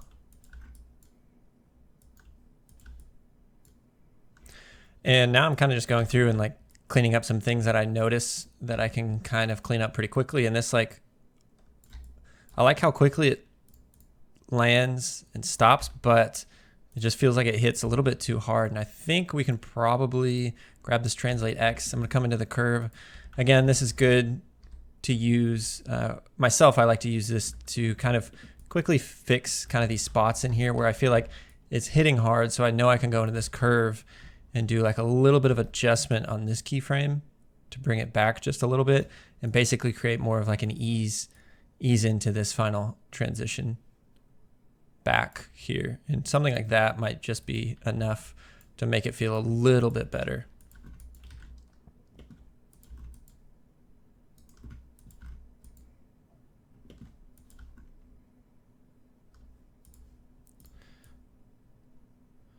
All right. And looking at this, I think I want the switch to happen right here, 52. So I'm going to make sure I lock a keyframe here on 51. I'm going to go to 52, zero that out. Let me see. So here I can go ahead and actually bring this up a bit. This way maybe a bit.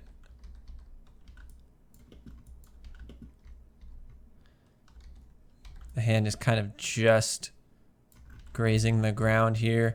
And then this plant, I'll see if I can do that maybe over 2 frames. It might actually be better if it just goes over 1 frame to kind of plant on the ground there. So something like that might work. Cool. I think that works. And something else I want to do, let me try to delay this arm swinging up. Like through here, I might actually keep it kind of back because what it's doing is it's swinging up and basically just waiting to plant because the arm was like in this position really early. So it kind of just felt like it was like almost like hanging out there. And we probably would actually want this to drag more behind the body than it's currently doing right now anyways. So we can kind of dial back the transition through some of this. Something like that. Here, I want to make sure I get the arm over. Same for this elbow, maybe get a bit more rotation in that elbow through some of this. I think that might work a little bit better. Cool. And maybe what I can do now is here, maybe I will slide the hand back just slightly, rotate the hand down,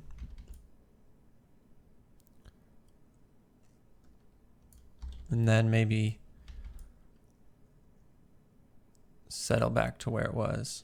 Because that arm was hyperextending, we could fiddle around with the shoulder to fix that hyperextension, but it might feel better if it's more like this, like actually on the hand kind of moving back.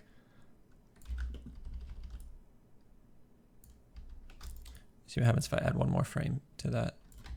Actually, let me maybe start it a little bit earlier.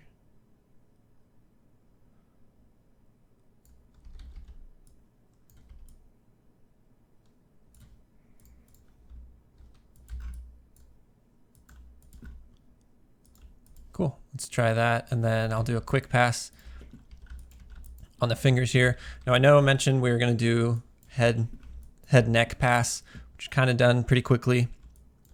But oftentimes when I'm at this point of the animation, if I see something that I wanna fix, I'll kind of just fix it real quick and then just move on.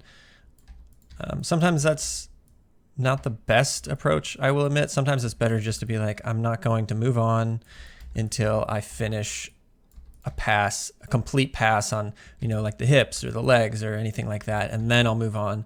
Because it can be hard to keep track if you're constantly bouncing between tasks at random, but also I kind of like the freedom that that provides of like not feeling like I have to work in such a methodical way. I find animation to be more fun if I'm really just playing around with things. So I can do that a little bit easier if I'm actually kind of just bouncing between what I see I want to fix and then doing some tweaks to it to fix it. It's like here, probably want to get the hand into position there. But then like this, let me see.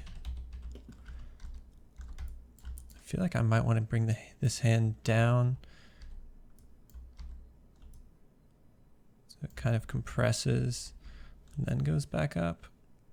Let's see how that looks. Not sure if I like that.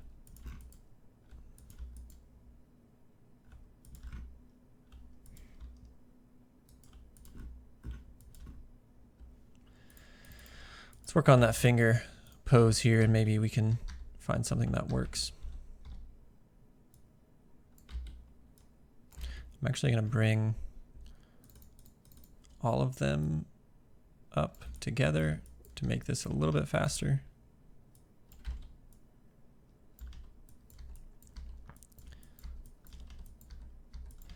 And then something else I want to try, which I kind of have in this pose, but basically I want to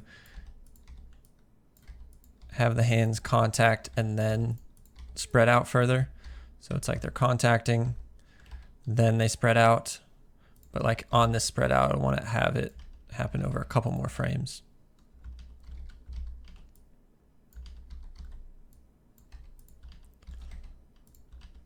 Same for this. I'll probably tuck the finger in there so that it has somewhere to kind of go. Something like that.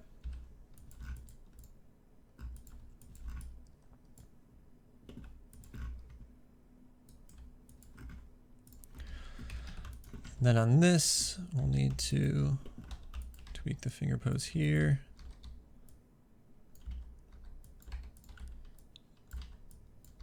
Here as well on these.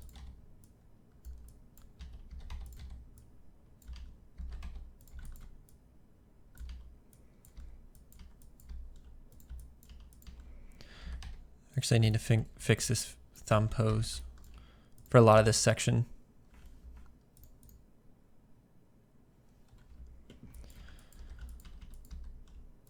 So here.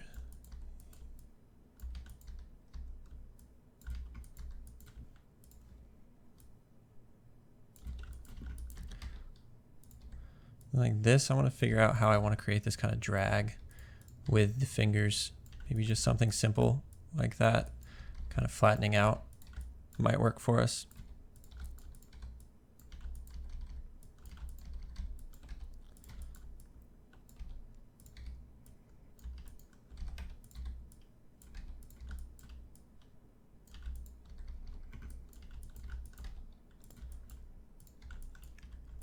The thumb might actually kind of drag in a bit.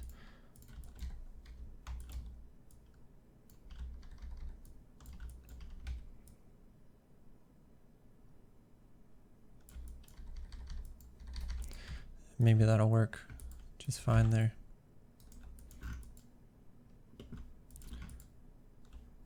I think this bend happens too quickly here. I'm going to extend that out a couple frames.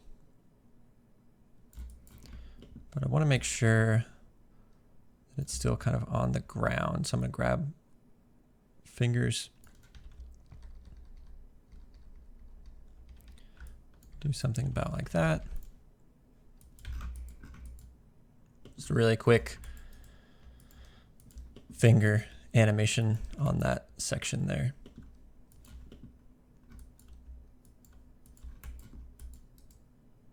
And we could add a bit more of like a settle on the head, but I actually think kind of like what we have is not bad. Kind of works pretty well.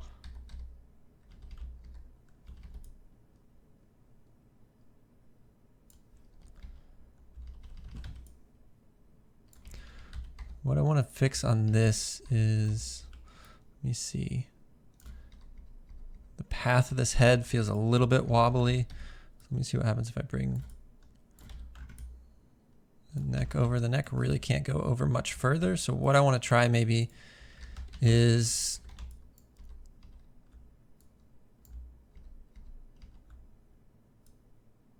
adjusting that chest control. Like right here is where I'm really feeling it to where we're not getting a nice path on the head. It kind of like pops left and right. So just going in there frame by frame and kind of ironing that little bit of a hitch out in that transition.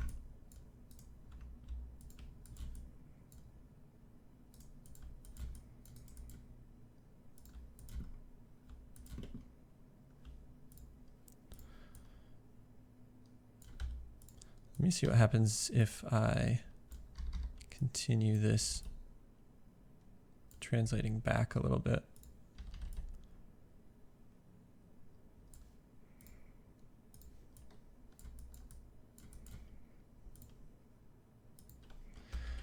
Maybe if I just don't bring it back forward, that might work. Not sure if I like that. No, I don't think I like that. Let me undo that.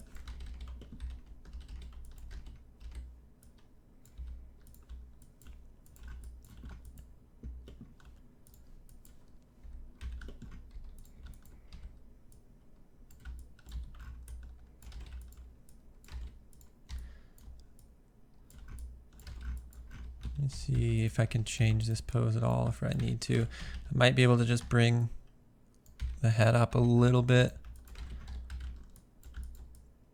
Maybe with a little bit of turn. Actually, you know what I might try to do?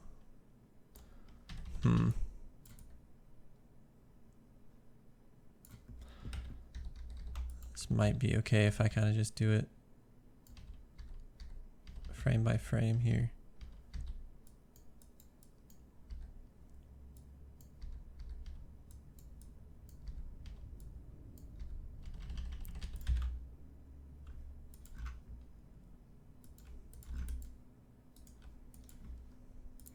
Then we can take these kind of mover controls and come in here and kind of fix the neck a little bit from feeling too broken there.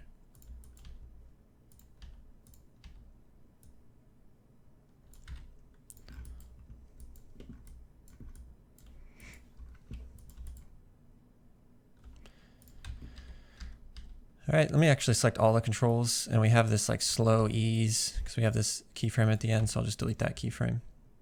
Cool. Okay, so now what I want to do is a quick hip and probably refinement of the legs.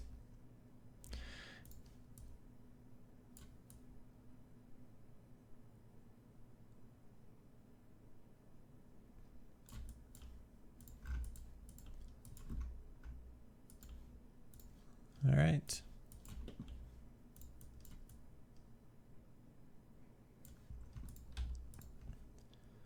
So here, I'll probably try to rotate the hips more, a bit more like that.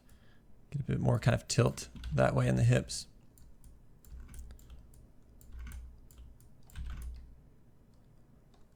All right.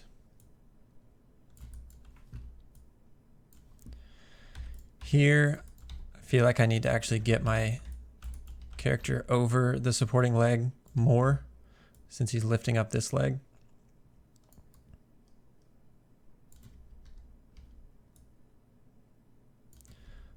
Probably still maintain it a bit more over that supporting leg before dropping down.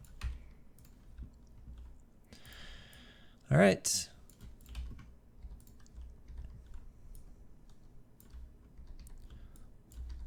And through here, maybe ease off a bit of that rotation, kind of just clean up the hip shape through some of this.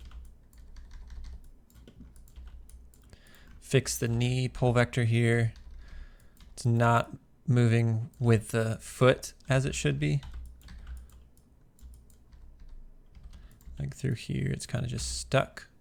So I'm probably just gonna go, let me see here.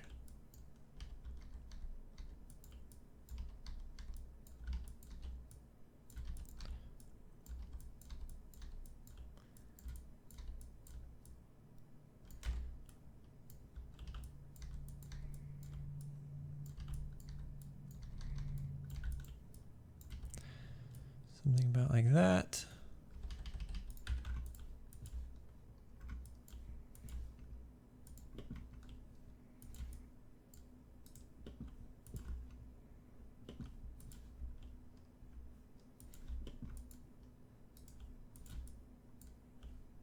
All right, let's go ahead and continue on here.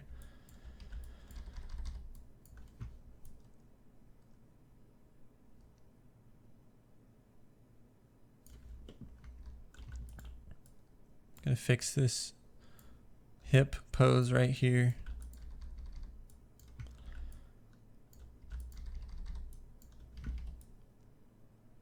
Also know, looking at this, the hips are way off balance. So I'm actually gonna do this on an animation layer. I'm gonna grab my main cog control. I'm gonna hit this icon right here to add a new animation layer. And I'm just gonna do this on a layer and fix this whole transition where it feels like the weight is off through some of this. And then here I'm going to zero it out. Hopefully it doesn't mess it up too much, and I think that might actually work. And honestly, what I might end up doing to kind of speed up this process is probably I'll end up just cutting the, the animation and like starting it around like frame 8 or 9 and kind of just start the animation basically right when he's going in to the flip here.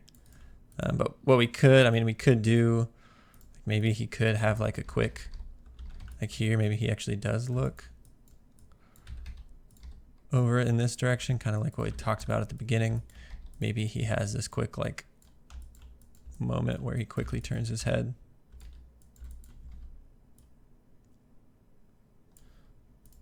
Then maybe kind of favors that direction.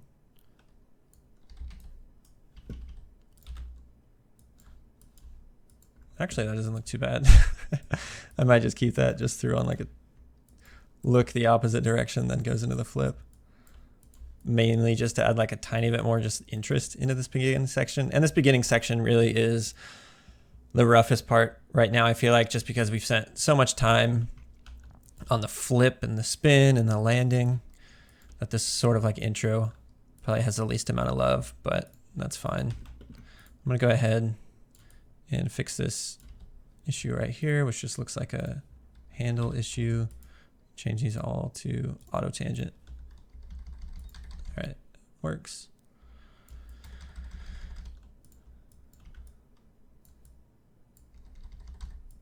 So like here, maybe the hip is just getting a full twist kind of all the way through the spine there.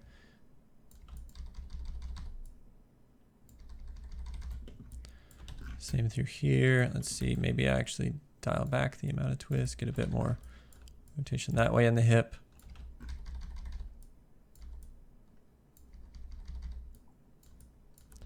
A bit more rotation like that. Get a bit more bend in the hip.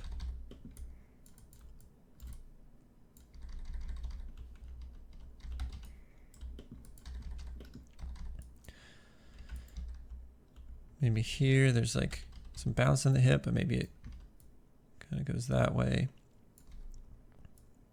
Settles that way a bit.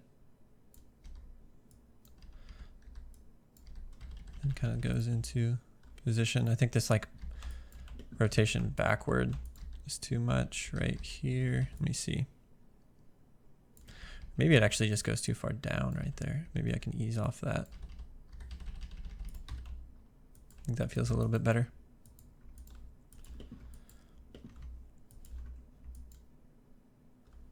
So what I want to do now is let's do another quick pass on the feet. Obviously there's a ton more polish we can do on this shot in general. Let me actually grab the hip right here and bring it down a little bit. Twist it that way a bit.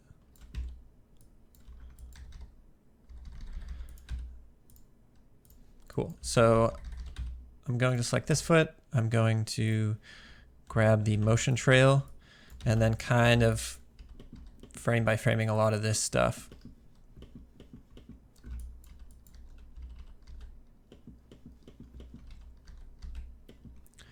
And let me actually grab the toe tip and add a bit of like lift off there.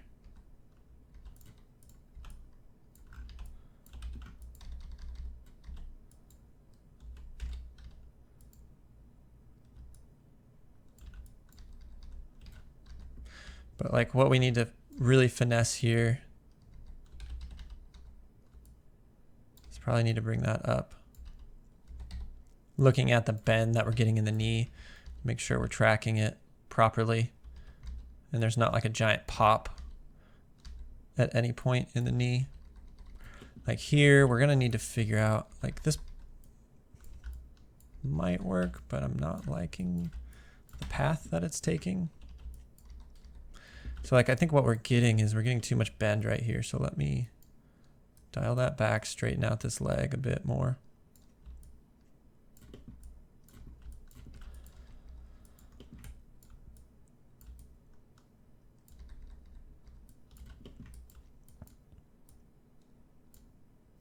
Straighten out the leg a bit more right there.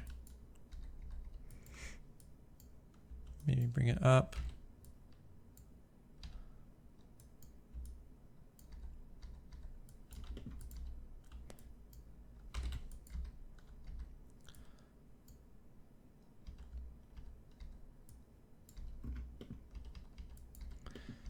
I think like here I want to get a bit more rotation in the foot.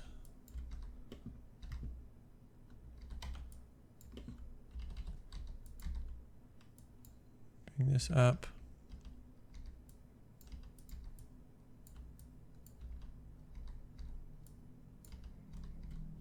Here I want to actually bring this over a bit more. We're getting like this weird hold where it's kind of stuck in place and then quickly pops over into this position. So I'm going to try to clean up that spacing a bit, I guess, for this pose here.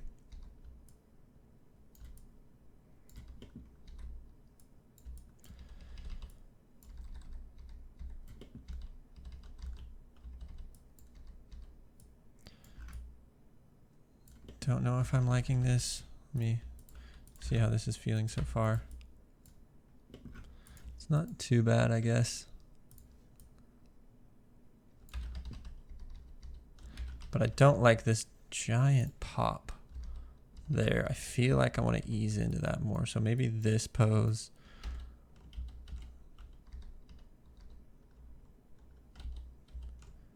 Let me see here. Lock a keyframe here. This pose. Get a bit closer to it. Bring out the leg.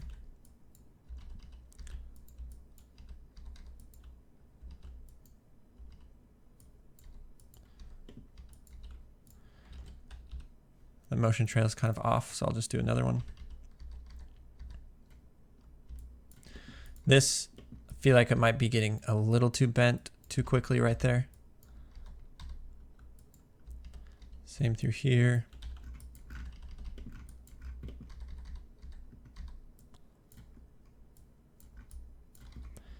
I'm going to keep that rotation back through some of these poses. Again, maybe a bit too much bend in that foot.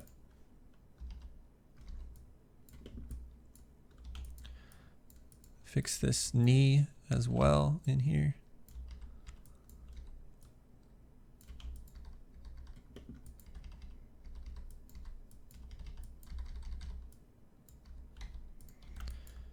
Fix this pose.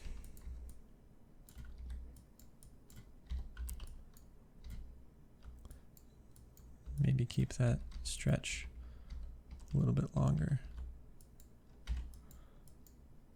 Grab the knee, bring that in. Same on this pose. As the leg comes down to plant. Cool.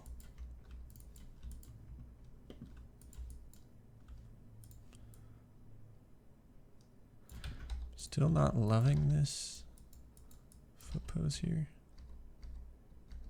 I feel like maybe I can play around with the bend of the knee right there.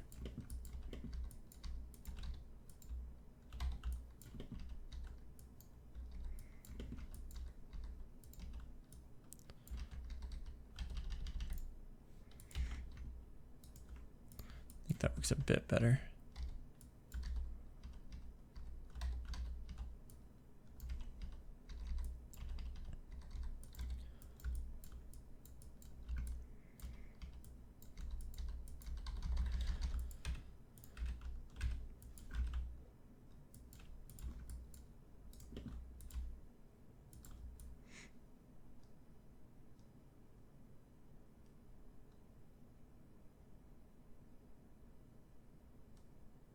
Cool. All right, let's grab this foot now. I'll do kind of a quick pass on this as well.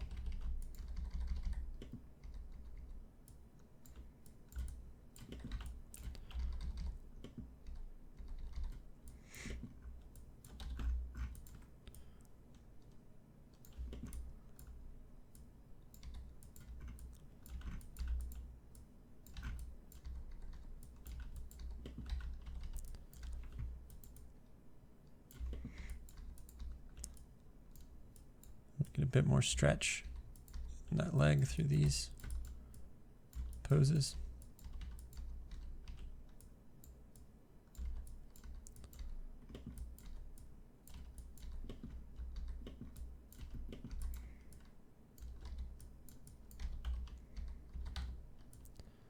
Reduce that bend right there.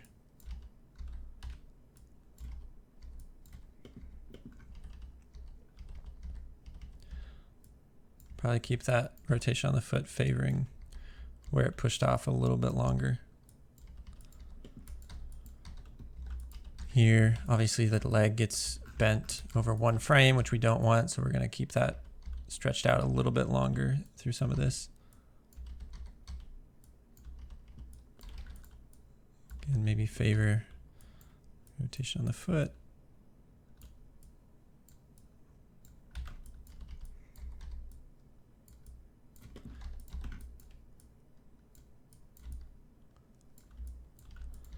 Actually, let me see.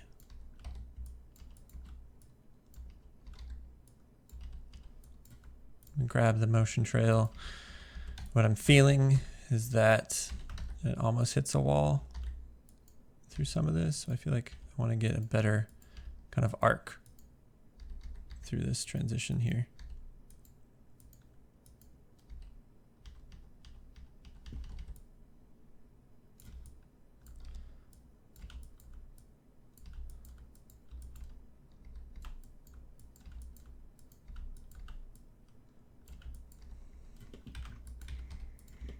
Grab the knee here, rotate it a bit.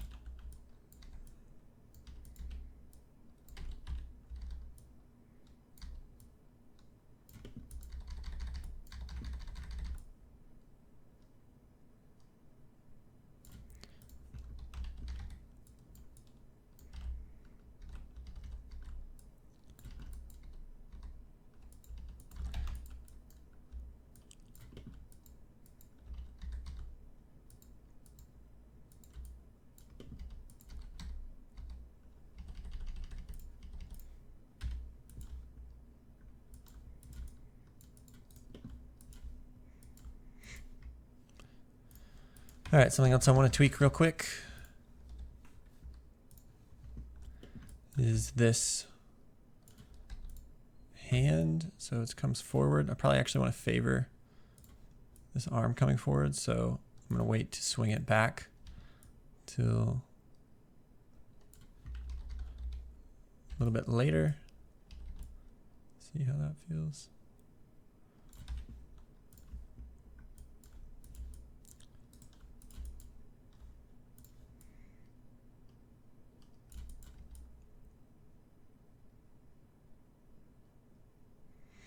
Definitely don't like this transition here. Let me see what happens if I get the foot planted a little bit earlier.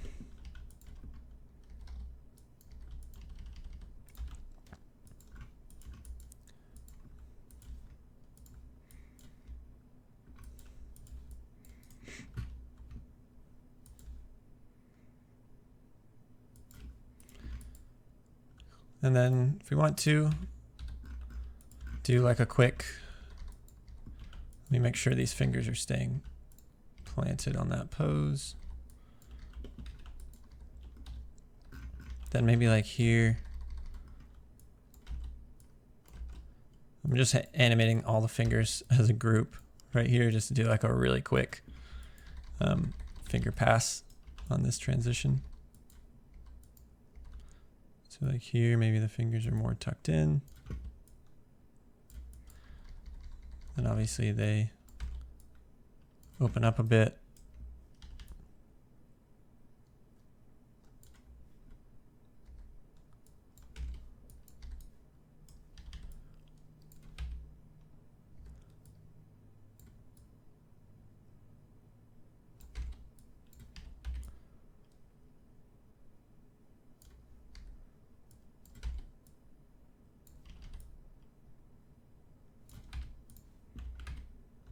Just super rough kind of finger animation there.